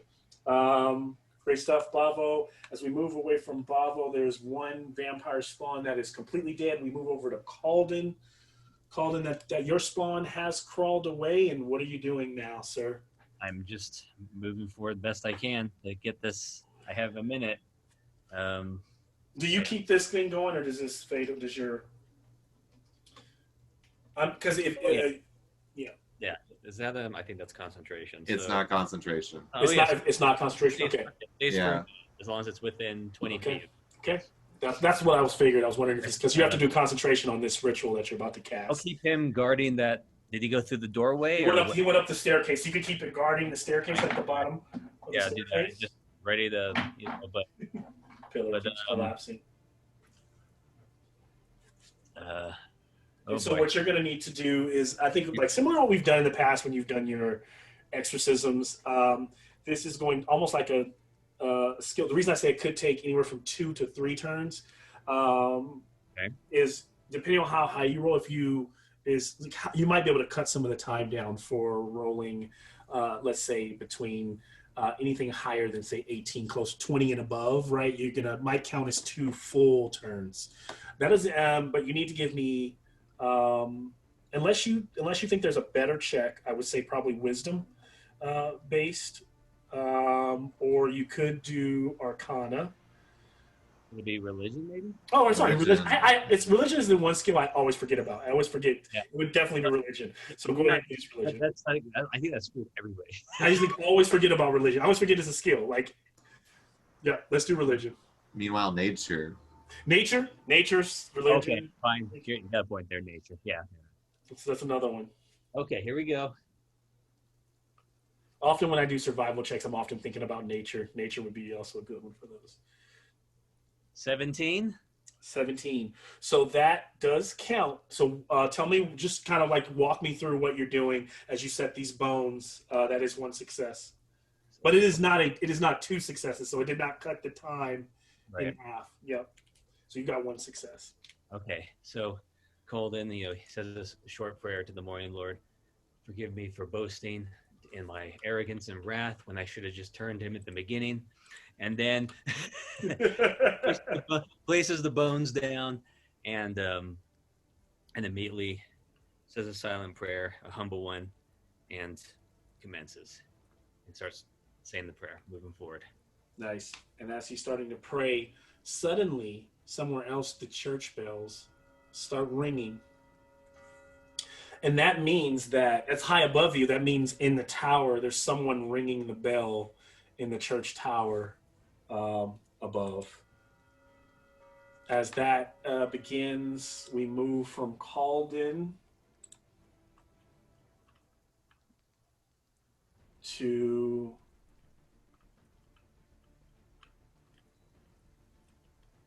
Eldith. All right. So back over here, the fight continues. Eldith, give me an insight check for this round. I know you had a 5 on that last one. This DC is a 12. It's a DC at 12 insight. A 13. A 13. So this is just, these insight checks are just like me allowing you to, Eldith, to kind of take in our surroundings as this fight. Like, if you've ever, been in a Perry situation, you're trying to take in your surroundings to figure out how to survive it. And so part of that is she notices this time, in addition to what she noticed at the door, is that if things get too hairy, there always is the window behind her. Now, that is not proven to be... That's not been my friend That's lately. not been her friend, from last game. But if she did need to leap off of that, and it is pretty high up, but who knows if there's slats or there's like other rooftops down that way. So that could be another way out if she needs to go that route. That's just if. That's an if. Now. Yeah. Definitely noting that you keep giving me an escape route. I gotcha. And then, yep. So you're up. You got it.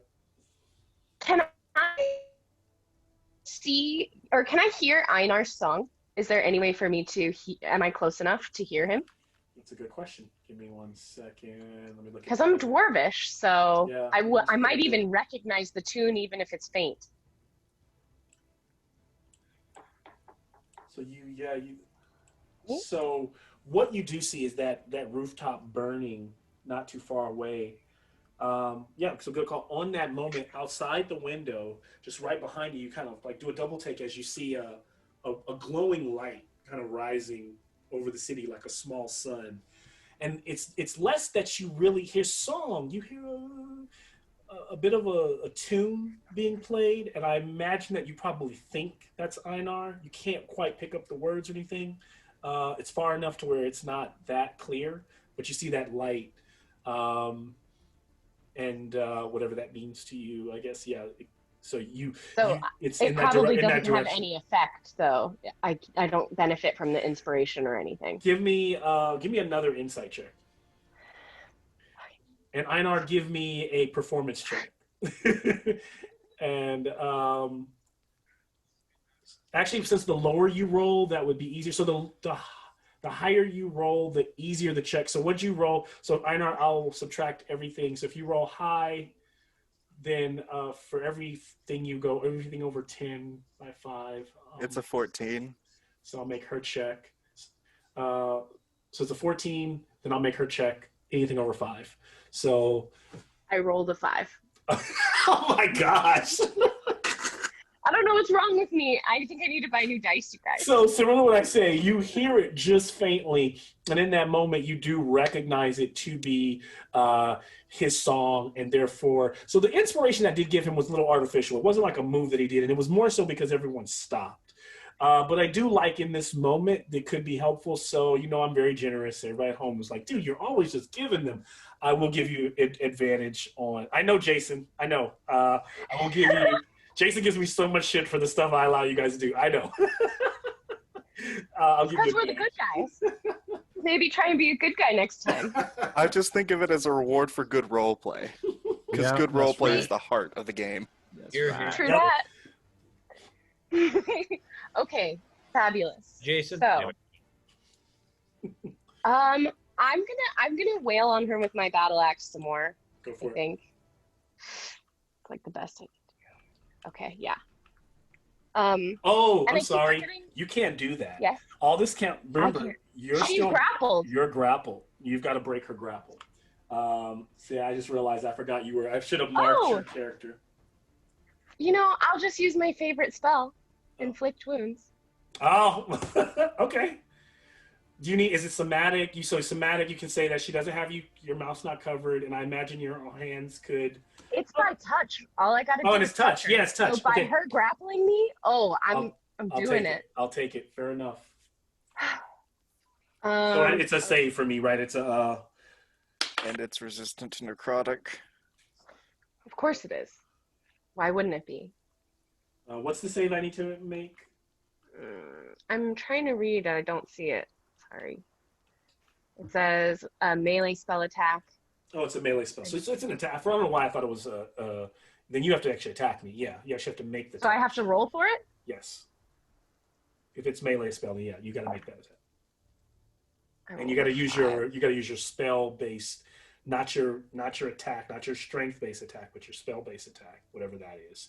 So if that's like +5, 6, whatever that is. Where would that be? It's under. So it's based on your proficiency. Spell?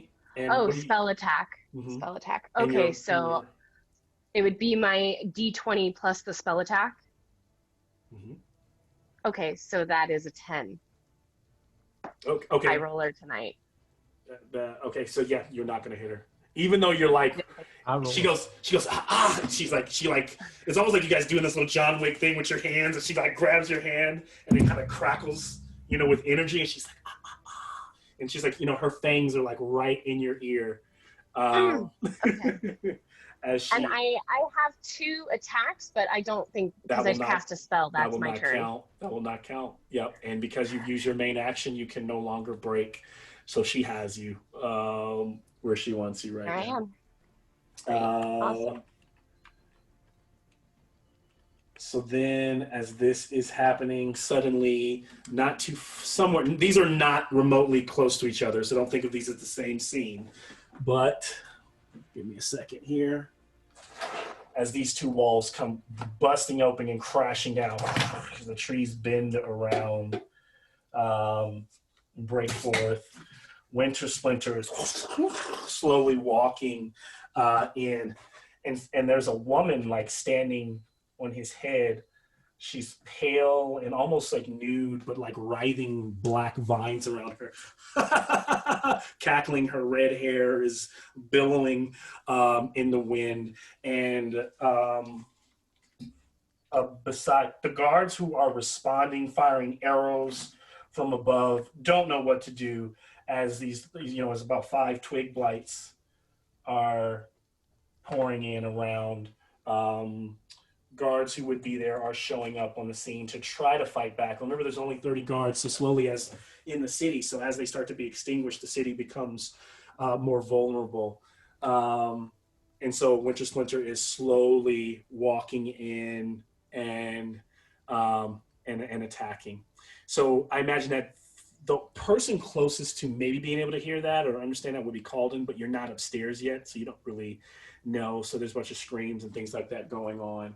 And then we go from that movement to, geez, so much. And then there also is where in the town square, you do hear like a, suddenly you all hear a like a howl in the distance coming from beyond the city walls. And then we move to, so this guy is just out and he's like, let's get out of here. He's like, they had these shackles on me, and you can see as the woman is, she has like a short sword and a small axe. She's like, put your hands out. She mutters something, and she's with magical. She she breaks his shackles, and he goes, oh, that's what I need. And then he mumbles something under his breath, and he goes, here now. And then suddenly another cart comes careening through the city and stops right here, and out the side, like his cart kind of stops here, and the side opens up similar to the way you've seen Madame Eva's cart kind of folds out, and there's this little golden bronze box sitting there, and it's almost like on a set of particularly like cog work rails, and as it rolls out and it pops open, unfolds, out pops like a little warforged man, and it just attacks the vampire directly in front of it, and that will hit. And it's just doing bludgeoning. So there has been some. This other vampire has absorbed some damage from the people helping out and all of that. But it is still, and so they begin to fight. And it's funny because this vampire is fighting in the background, but these two are acting cool as can be. It's like, yeah, this is what we do. And you guys don't know who they are other than you've seen that guy once before in the Blue Water Inn. This when you killed this vampire, so that one's gone. As this is all happening, we move to, I think we're at top of the round. Guards are fighting. So now, before we pick up on, I guess it would be Fate, someone runs up to Einar, actually another, someone from a commoner, older gentleman with a pitchfork. He goes, we're being attacked from all sides. What is happening? He goes, down by the church, all the way to the east. We're being attacked by a walking tree. And all the way down coming towards, he says, actually, they'll be the west. We're being attacked by a tree. Coming down from the east, we were being attacked, the walls, by wolves trying to break through. There's not enough women and children for any of this. And so what I'm also doing is setting up is what you're learning as people are yelling around you is that there are several different things or different approaches here. There is the stuff that's happening at either gate, right? There's also trying to find Eldith, and then there's also called and consecrating. So almost think of these as separate entities, almost like different missions that you could work towards, especially once you get rid of this other vampire. Or you can even leave this vampire to the city to deal with. I don't know. But I'll leave it to you guys. So it is on Fate. Fate, you're locked and loaded. You're ready for another shot this round. And you're inspired.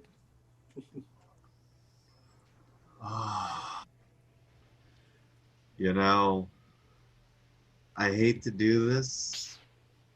when Nick says, I hate to do this, I don't know what's about to happen. He's going to start painting. He's going to stop fighting and just start painting. The middle of the battle. Bates puts his gun on his back,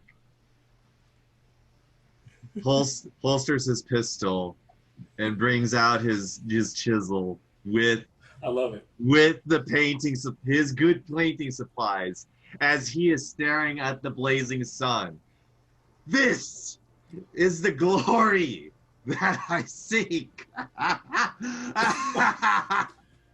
And you can hear him laughing about it.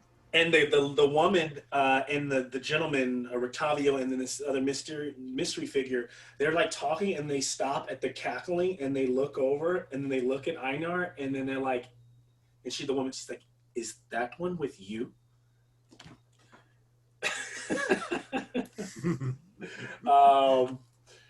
So as fate, Einar, you are up.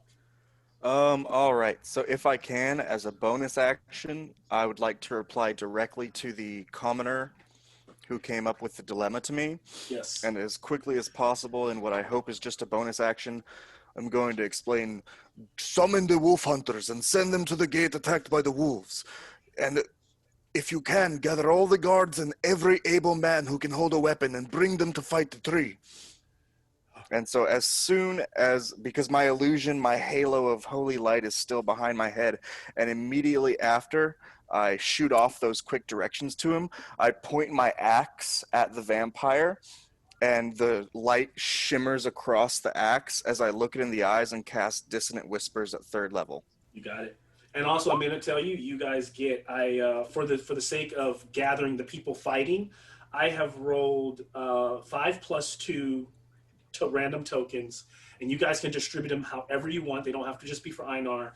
They can even be for Elder. They can be for the people who are, they're almost like you can metagame use these. They are inspiration tokens. You have 7 of them. And you guys can just, actually you can just use them when you need them, but remember when you're using them, you're taking them away from the group's overall pot. So you guys have 7 inspiration tokens on top of any that you may have had before. And so it needs to make a wisdom save, DC 14. Oh, yes, I'm sorry. And it gets a 8 and fails. So it takes a full 15 psychic damage and must use its reaction to run away as far from me as it can. Okay. So it kind of is being battered back by the Warforged character.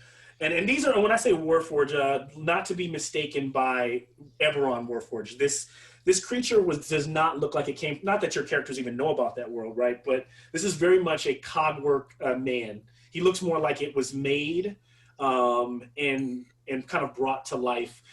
Think C-3PO, big blue glowing eyes, or think even, that's a terrible movie, but the Transformers 3 or 4, whichever one of the ones Mark Wahlberg was in, Anthony Hopkins' character had a clockwork butler. He's just like that clockwork butler, which I kind of like the butler, but I hated the movie. I think it's Transformers 4. 15 full psychic damage, and it has to run away, even if it's going to take that opportunity attack. Yep, it'll take, so as it runs in, it like leaps onto the roof and starts to scatter across the rooftops into the city. It will take a opportunity of attack from the Warforged, which that will miss, unfortunately. So it does get away. But and I will say that as it leapt away, it looked haggard and burned and cut. It did not look like it was in very good shape at all.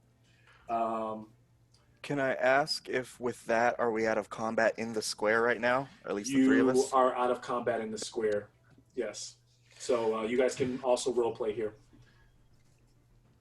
And so I'm going to take the chance to more in depth get as many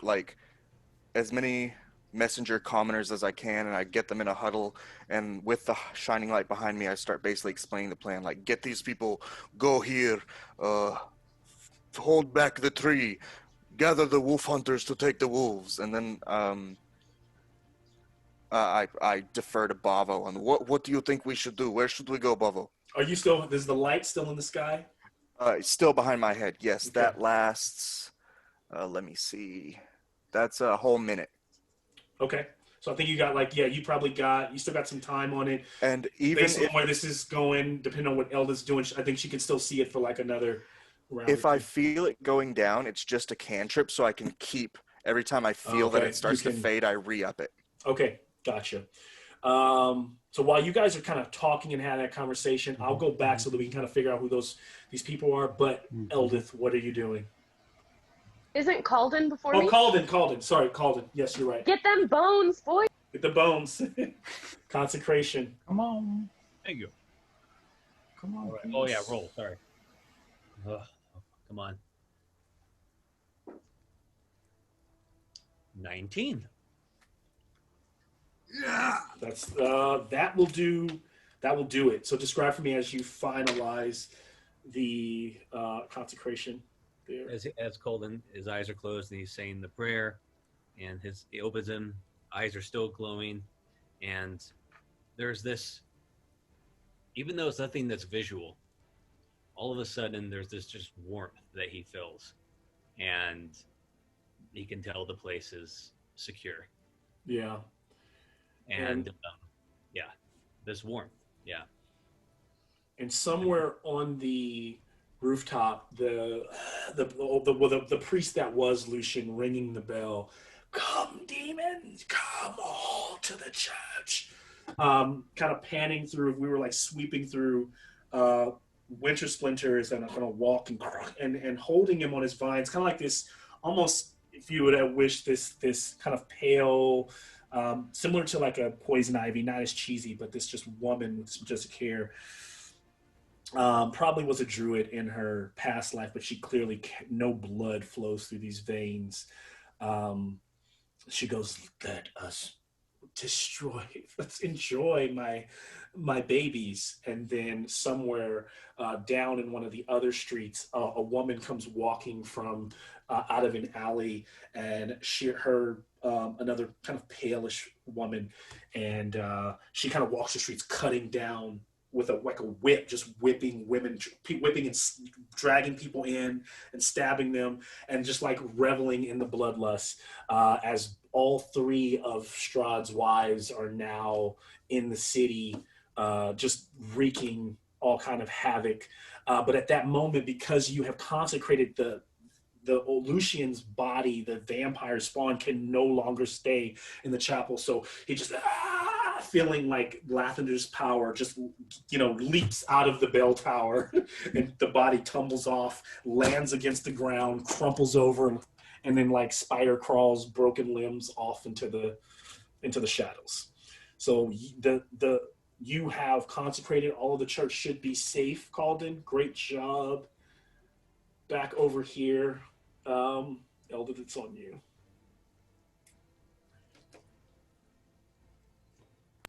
Okay.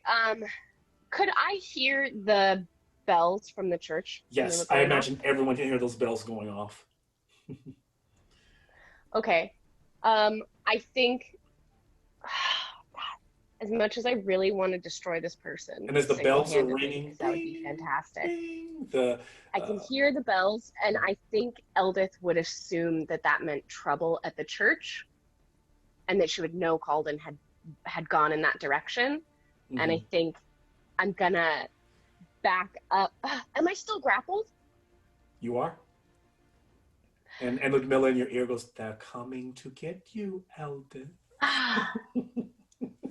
Eric, shoot. Okay. Okay. So I'm gonna do I have my battle axe in my hands? How am I positioned? You do. So literally on your turn, you have to use your turn to make a strength you have to basically just try to get out of the grapple on your turn. And if you do successfully, then you can do a bonus action or something like that. Yeah. So give me that strength. And it's gonna be I think it's just a strength check. It might be a strength save. Let me check for this for Ludmilla, because that probably big numbers. It'd be great if it was a save. Yeah, I want to say it is, since you're not actually grappling, testing with each other. It is a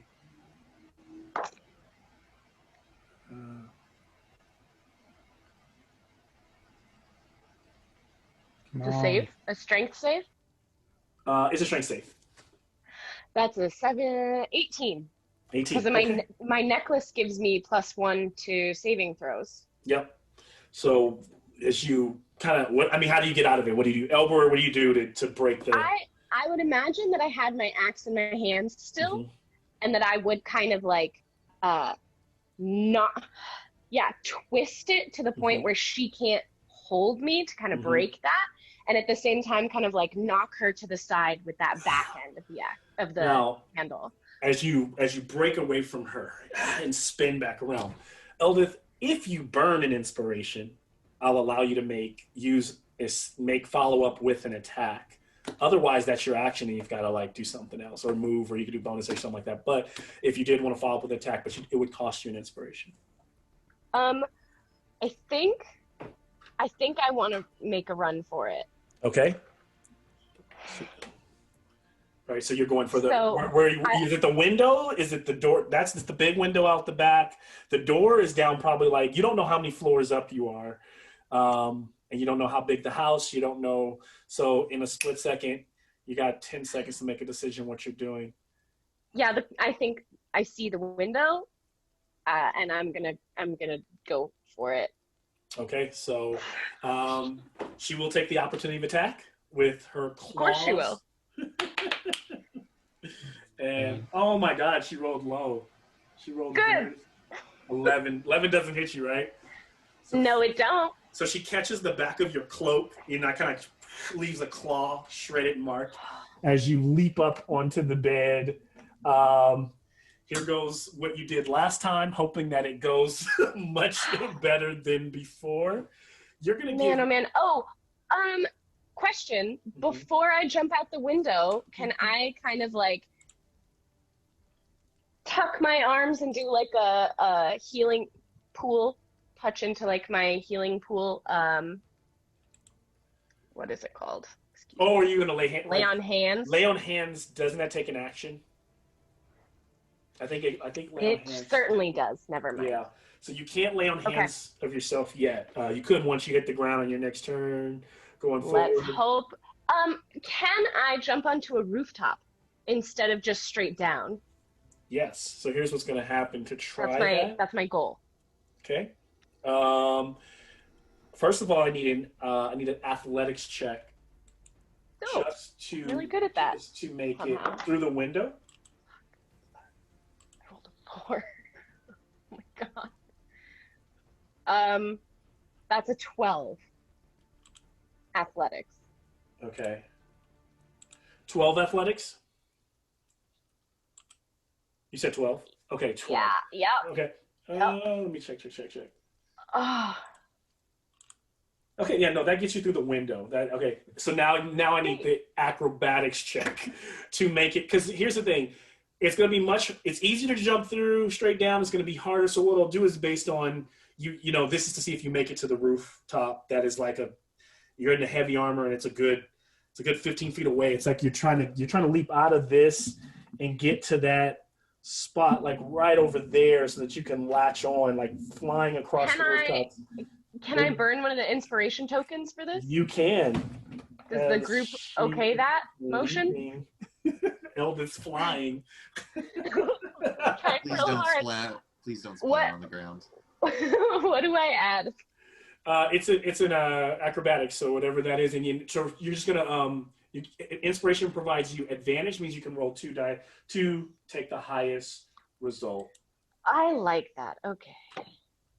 Ooh. First roll was a 17. Okay, that's pretty good. And the second roll was a 3. So let's go with so we'll go with the 17, which does get you because it's a 15 DC check. Grief. So you land and you start to scrape across the top, and you kind of drag yourself towards the side of the awning, where you're just able to catch yourself peering down into the streets below. You can see what appears to be almost a 40-foot drop from where you're at, and trying to get yourself up. I mean, that whole jump and movement is about 30 feet. So as you stand up and look back, you can see the silhouette of Ludmilla kind of staring over at you, kind of giving you a little clap like that. And I'm gonna head, if I can, you're out of movement the direction of the church. From the breaking out to running to the jumping. So Ludmilla needs to make the DC. She needs to make the jump. It's 15. Oh, you are okay. I don't think she's not gonna make it. So Ludmilla kind of runs over, and as she leaps across to the other side, she lands over there too, but she like skitters she's like almost like cat, like she can't believe she like misses it, and she like falls off the side and tumbles down through the rain. But you peering over Eldith, you see that she lands like on her feet, like, and then she like looks up at you, and then starts to try to route her way. She just kind of dashes off down the alley, through the streets, try to catch up with you somewhere else. So as we move away from Eldith, I know there's more that you can do, but as we move from you back, the guards are being destroyed by, there's still this going on. And then reports start coming in of people being eaten in the streets by wolves. That's what Einar and them would hear. And then... If I can, So now... I think... Go ahead. It's about to come back to us? Yeah, so what I'm going to do now is treat this like we're out of combat for now. So going back, but even though Eldith and Colin are still separate places, I will role play what they're doing. We can kind of just role play it together. I was going to say, just a quick retcon. Instead of trying to organize everyone to go fight the threats, because I forgot we were hearing the church bells, and can we like feel the consecration? Was there like any like indication that it was successful? I don't think it was anything amazingly noticeable. It didn't send out like an ultra blast throughout the. So I imagine that we can, if you're trying to give a reason for why you would head to the church, I would, if that's what you guys want to do, it would probably be more so on trying to find Calden or trying to get the group back together more than I think it would be you felt something necessarily coming from that direction. So I also will, so I mean, this is just a chance also for you guys to just kind of role play a little bit. Okay, I think Einar's still going to, from his position with people, because there's still like a relative like high amount of people transitioning through the square. Yes. Like in all the chaos. He's going to like keep like with the illusion still, he's going to start directing people towards the church. Like, everyone with a weapon, go to the church. We will make a stand at the church. And talking about like, everyone go to the church, because if we can concentrate our forces there, then we're good. So he's trying to like rally everyone in sight to not only go to the church, but get their loved ones and bring all the women and children, everyone to the church. I'd like a advantage insight from Eldith.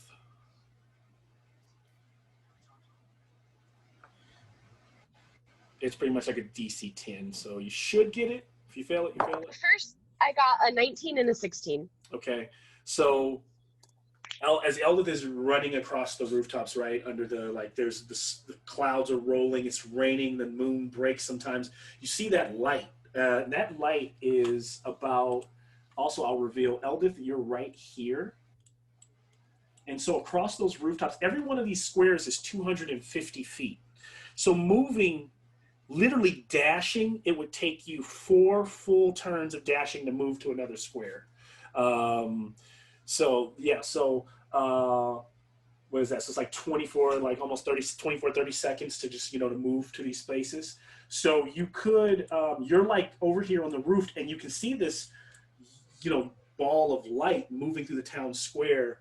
And you hear, you're no longer playing your music though, right, Einar? But I imagine at this point, you've kind of summed up that this is probably where you heard that music coming from, so it might be where Einar.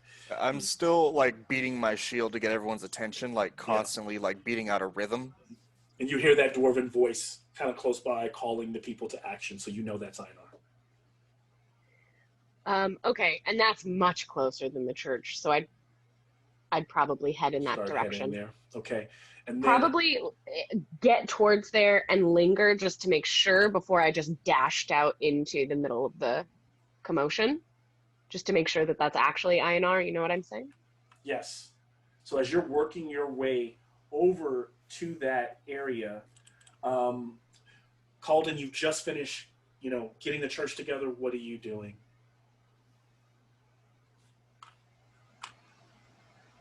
You're muted. My bad. I'm sure I've heard the commotion, obviously, all the pandemonium, so to speak.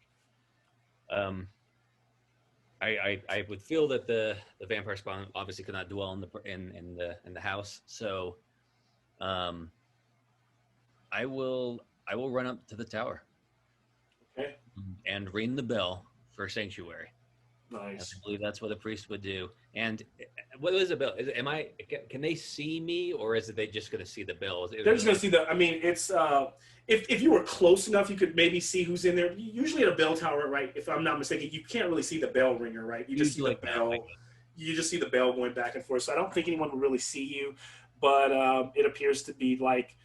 Can I touch the bell though? Can it be? Can the Yeah. bell be seen at least? Yeah.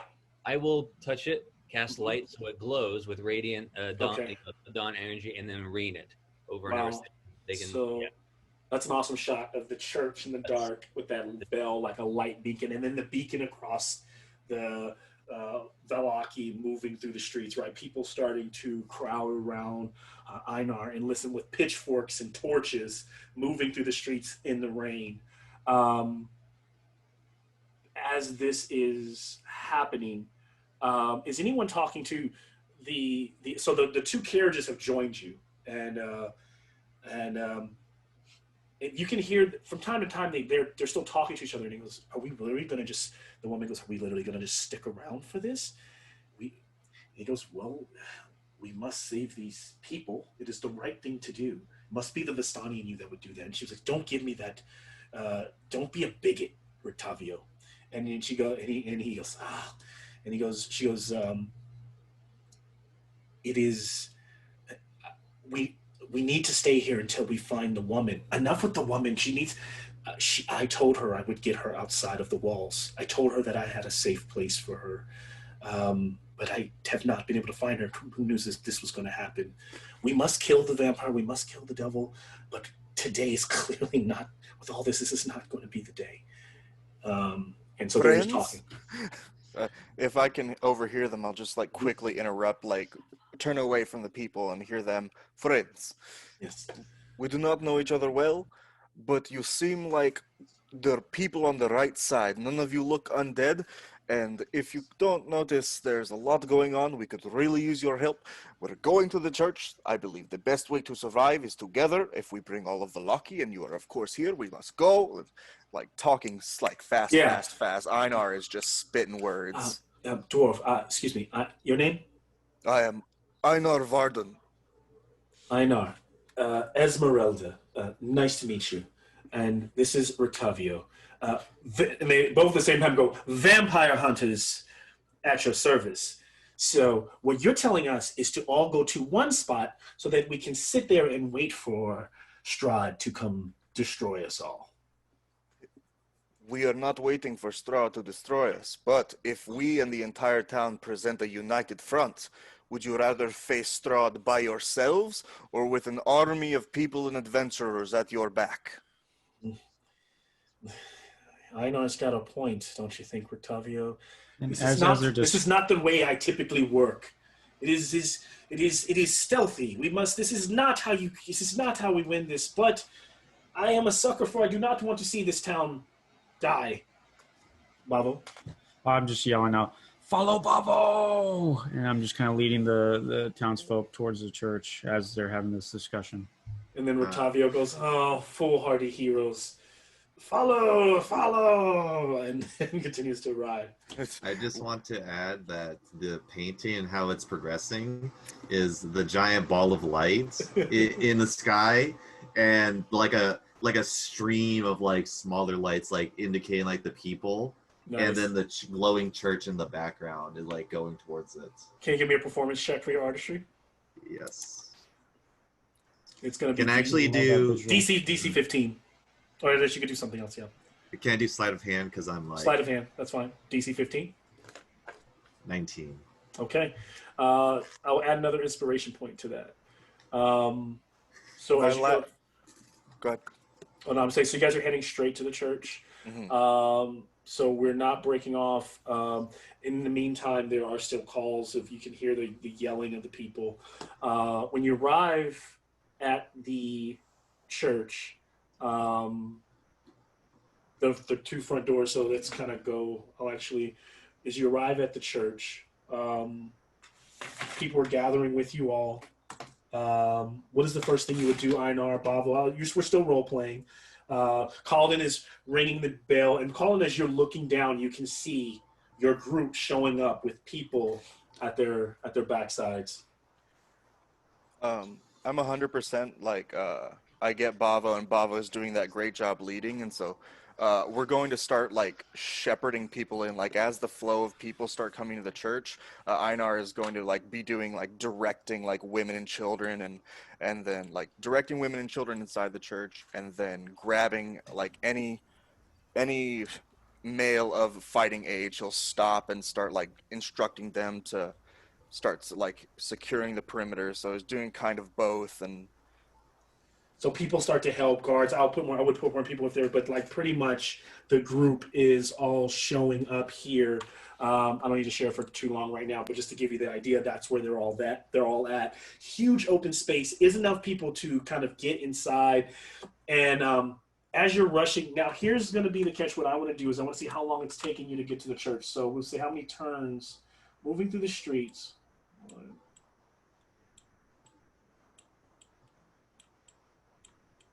Okay, so it's more than enough time for. So as you are just arriving actually at the front of the gates,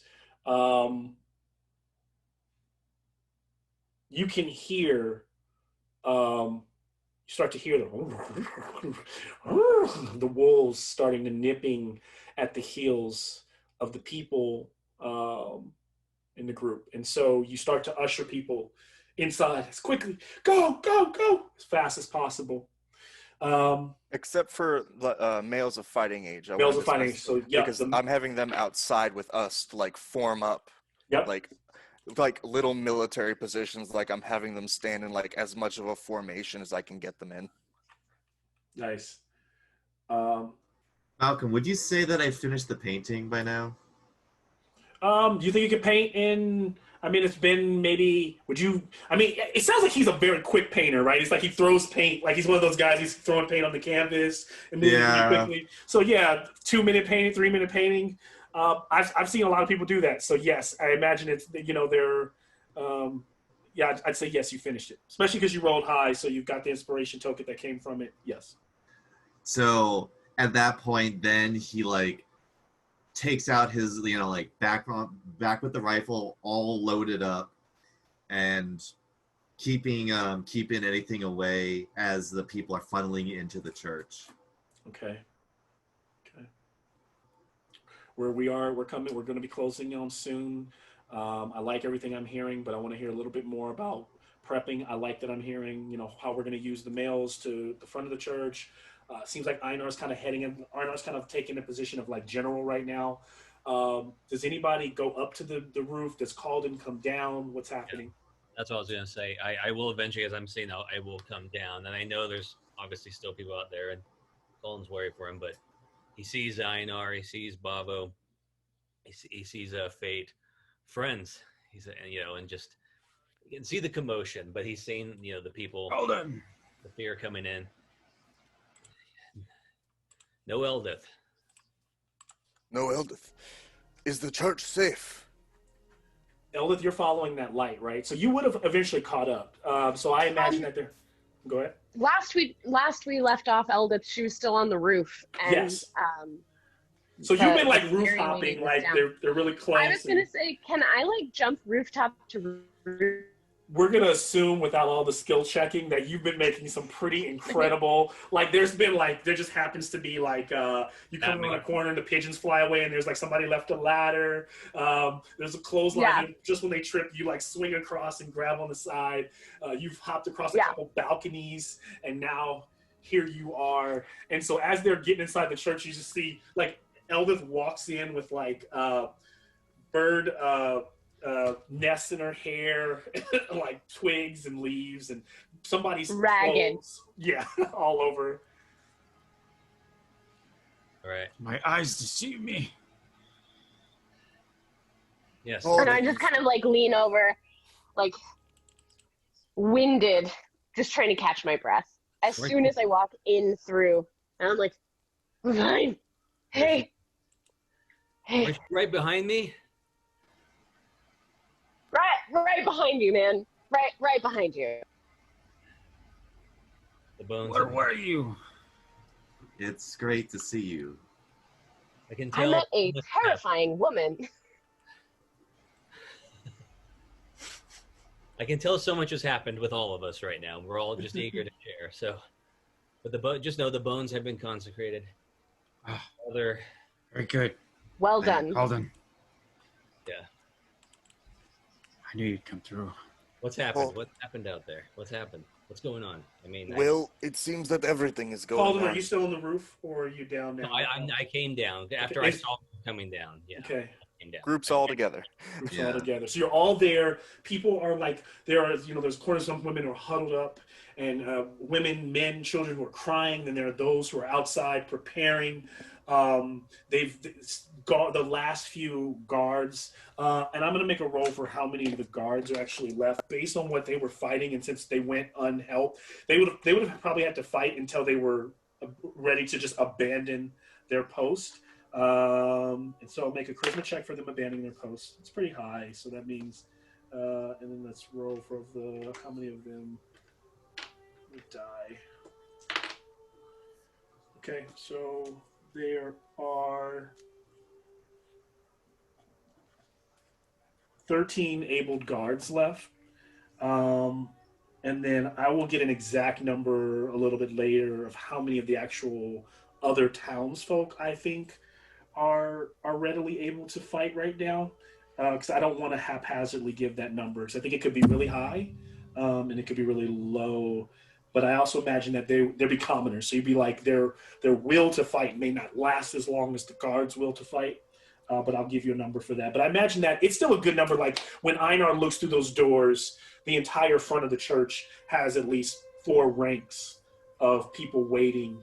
I want to say I'm outside, like And you're outside. I'm outside the church directing everyone. Yeah. And I kind of like, when I see the guards arrive, I'm like, good, I come and have a quick huddle, and I assign like each guard to like, I give each guard like 10 townspeople to like lead, like you go hold them together, and like he's directing and generaling and gathering it all up to like try and make a cohesive whole, because leaning back into his background, like this is his bread and butter, like his military days are still with him, so he's putting that application, like he's putting that knowledge to work, forming people up, because formations above ground are just the same as formations underground.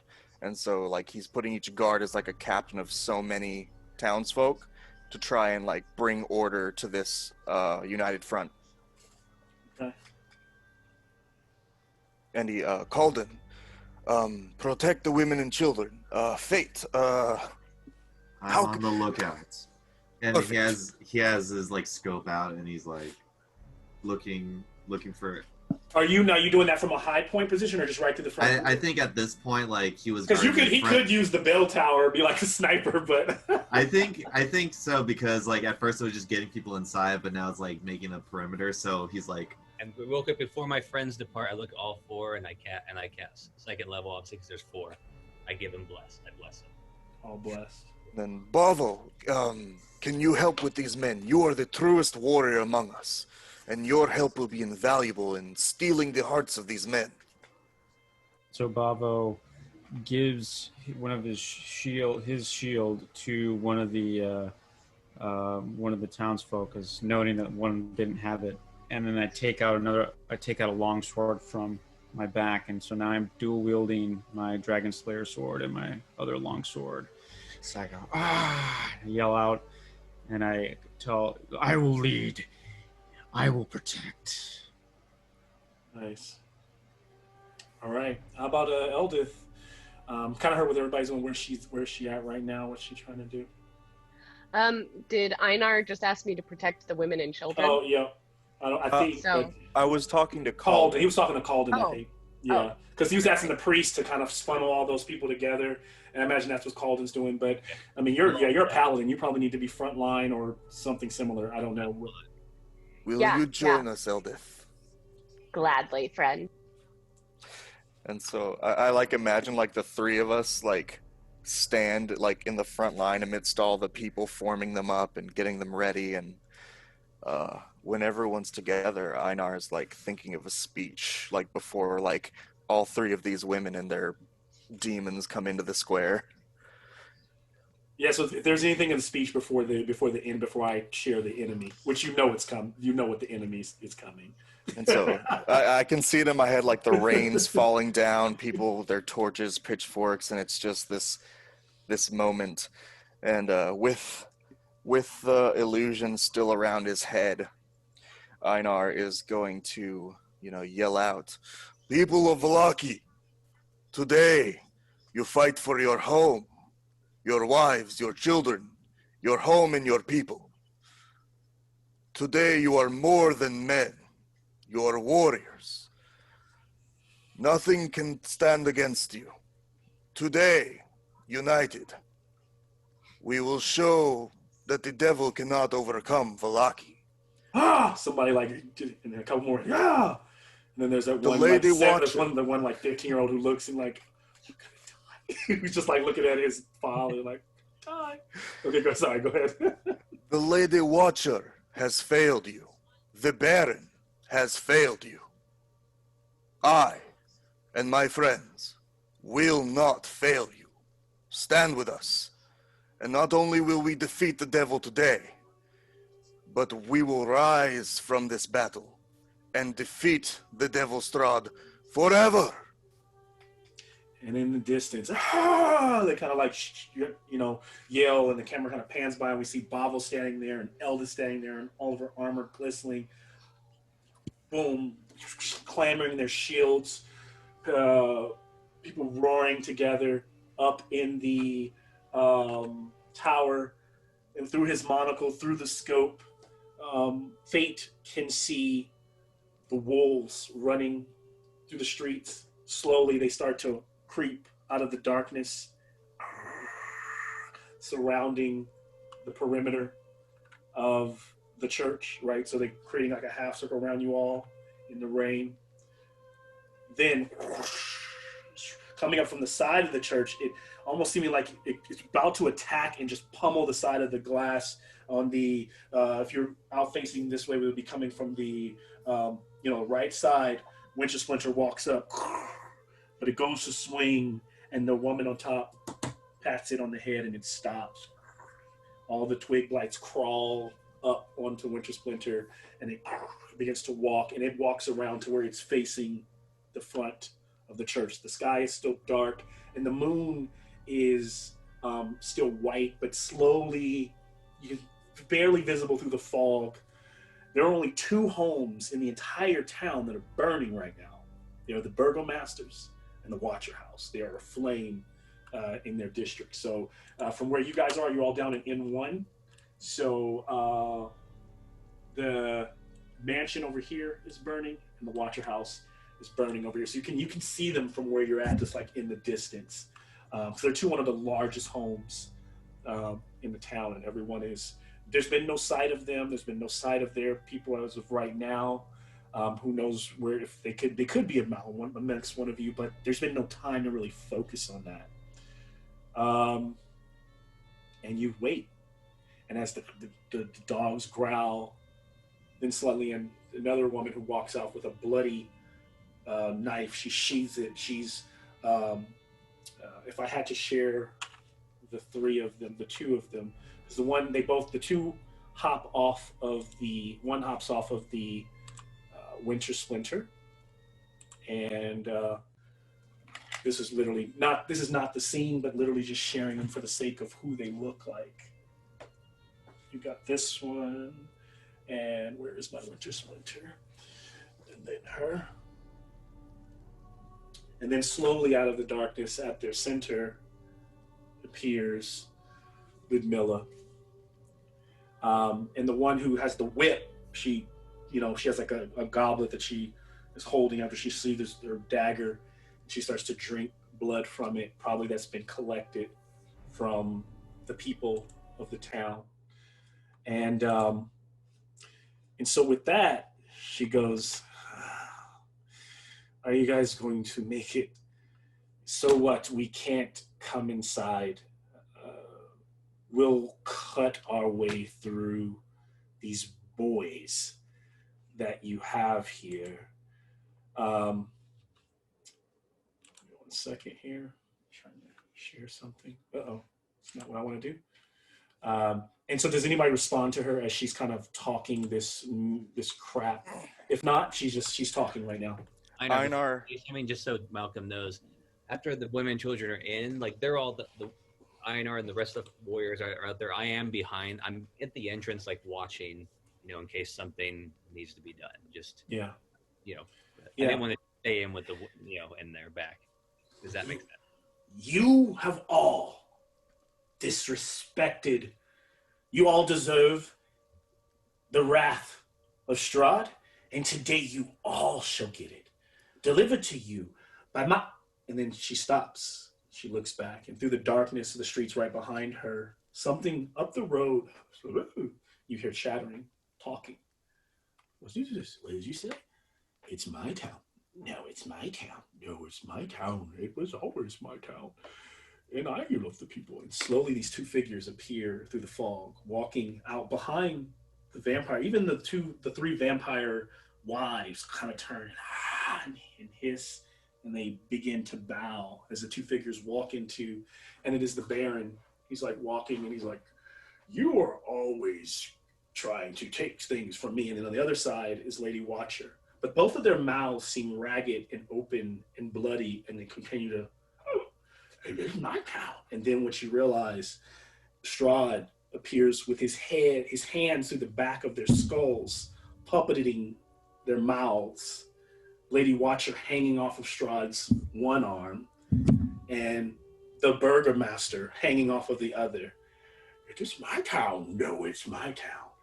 He brings them both close, and he goes, "No, it is my town."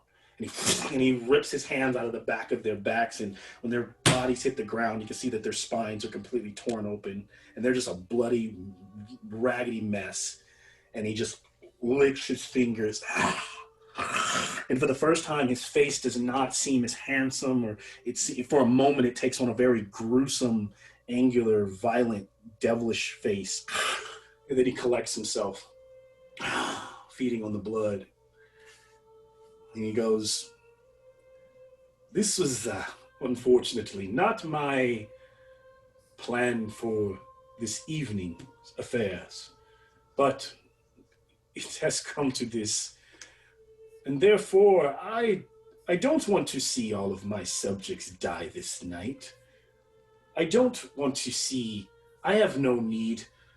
Like cattle, I don't need to slaughter 300 people. The blood will sour. So, but my hand has been pushed. And so..." And then Strahd kind of tips his head low. His voice becomes very serious. And he goes, "I ask you now to send out your best champion to fight me one-on-one, blade to blade. I will use no tricks, no magic, just blade. If you can best me, then I will call off everyone and send my own, and I will actually chastise my wives, my wolves, and my minions for losing their temper. So let's see." He starts to count on his fingers. "Out of all of you, your Blades Master, that probably means you're either sending out Elvith or Bavo." Einar starts clapping. "Very funny. That would be a good idea if we weren't facing an honorless cur. Take you and your whores back to Ravenloft. I would hate to embarrass you in front of all of Vallaki.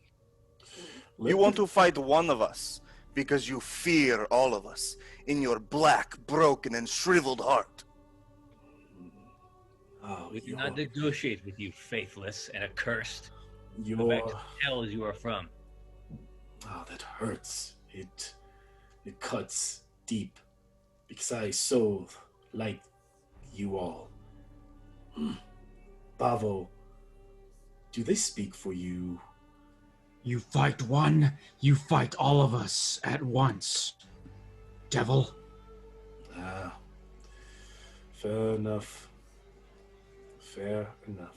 I thought it's funny you say I have no honor, but I have yet to truly betray you. I have been stand up. I have told you exactly what I wanted from you all, and constantly you betray me. Fate in the watchtower, you betray me, and he points at the tower. Eldith betrays me. Bavo, you, all of you, Einar, you've come here to my land to take me out when all I have asked is for you to leave my land and to destroy the evil queen who you think serves you all so well. But we are beyond this talking. I am just rambling. Carry on, all of you. He's looking at his wives and to his wolves and to the winter. Enjoy this feast. And suddenly, he leaps up onto the closest roof, and what appears there is like out of nowhere, out of a flaming fire, a magnificent steed of flame, a nightmare appears, and he leaps atop it and begins to ride across the house, across the rooftops into the distance, leaving them burning, starting up a flame, a streak. So now another 8 or 9 homes go up in a blaze as he disappears. As soon as he runs, mm-hmm.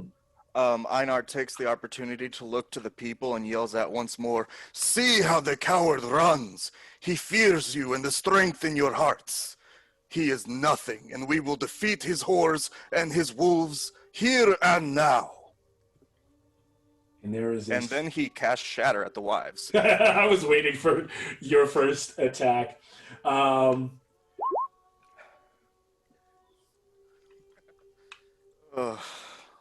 Here's to what's hopefully not a terrible mistake. H has the front row seat to the movie playing in front of him. Right? I just want to mention this, that he has actually a big smile on his face watching all of this. Sure. And remember, you're all blessed. Yes. I don't want to be the priest who goes blessed. So I'm sure all the wives will make the Constitution save, but they're within 10 feet of each other, then they're all got to make a DC 14. Okay. And so as Einar bellows up, casts a Shatter, and claps his hands together, we watch the rumble kind of go out. We watch that moon above goes into a blood red. The sky begins turning red as a Shatter goes off. And as he claps, we, like literally on that moment, we crash to black, and we hear the blast of it, and we hear the rushing of the wolves. And we end today's episode as the Battle of the Blackfire ends. Good game. So they'll make their checks. Fantastic game, everybody. That was amazing. Malcolm, that was the most cinematic game in I can't remember a long time. Thanks, oh man. Oh my god. Great.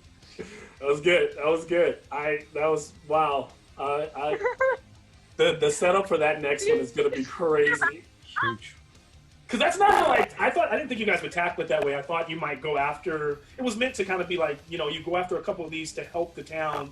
You run these kind of side missions to kind of hurt them so that they're not as strong. So the good thing that I really love about this is it's going to be epic. The bad side is they're at full fucking strength. Like, so are we. Kind of. Malcolm, you know this by now. We never do anything. Never do any of that stuff. I'm like, oh, they're going to take it slow. They're going to do this. They're going to do that. Nah. I introduced Rictavio. Rictavio was kind of meant to like help you guys kind of slow things down, and if you were to talk to them, they could share more things that they knew about the town and maybe how to approach it. But Einar was so like, nope, to the church. It was like I figured full force versus full force was the way to go. They're still with us, so that we're probably They're going to still put with them you. The straight army at of the wise. light. Yeah. My army of light has materialized. Yeah, seriously. you got your army of light today. There it is. I mean, But it was if- just like what had to happen. If I mean, we it was- win, Vallaki is ours. Oh my god. We can Just getting consecrate bones the in whole church city. is such a big deal.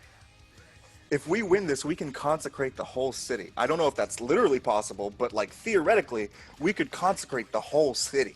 I know. I Talk about having a massive stronghold. that's an idea. Yeah, there's so many good options. I mean, but hey, we just gotta survive this. We I gotta just survive can't first. do my screw up was I got so into because the priest was being so shady. I just got so like, oh, the ego was going through me. You know, I could have freaking turned that guy's. It really wasn't. So the priest wasn't always. It was that Miller Oh, I know, killed I know. the priest. Yeah, unfortunately. That was one of the cold opens. I remember. Yeah, it was one because of the she cold came into opens, the so- church. She came into the church, and she had probably been invited across the threshold before, so she could be there. And then she just got rid of him. I admit I got a little scared on several parts, not just with me, but Eldith, you too, and yeah, just everything. Just I really wanted to single-handedly take that lady down. I mean, It I would've wanted to been see if so you could. great. It was like she's pretty. But I think you could have reminded doing. me like 3 times about the window, and I'm like, I get it. She's too strong So, for me. no, that's actually not what I was doing, but I wanted to make sure because I know. Here's the thing: I know when it comes to you guys, you always fight to the death. So I always just like to remind you that you can run. Doesn't mean that it doesn't mean it's set up for you to die. What I think that she could have beat her, I think you probably would have exhausted all of your resources. To beat her back, absolutely. I was getting close, and that's why I ran. Yeah. Lumilla like, is if not I at full need- health. Camilla's not at full health. She's not. Everyone took You a little guys- bit of thunder damage from Shatter. Yep. Well, so We Maybe. need to coordinate for our meeting so that Yeah, we know yeah. how we're going to attack. Fate's in a really good tactical position. we're recording. We're recording. I'm Okay. just- Yeah.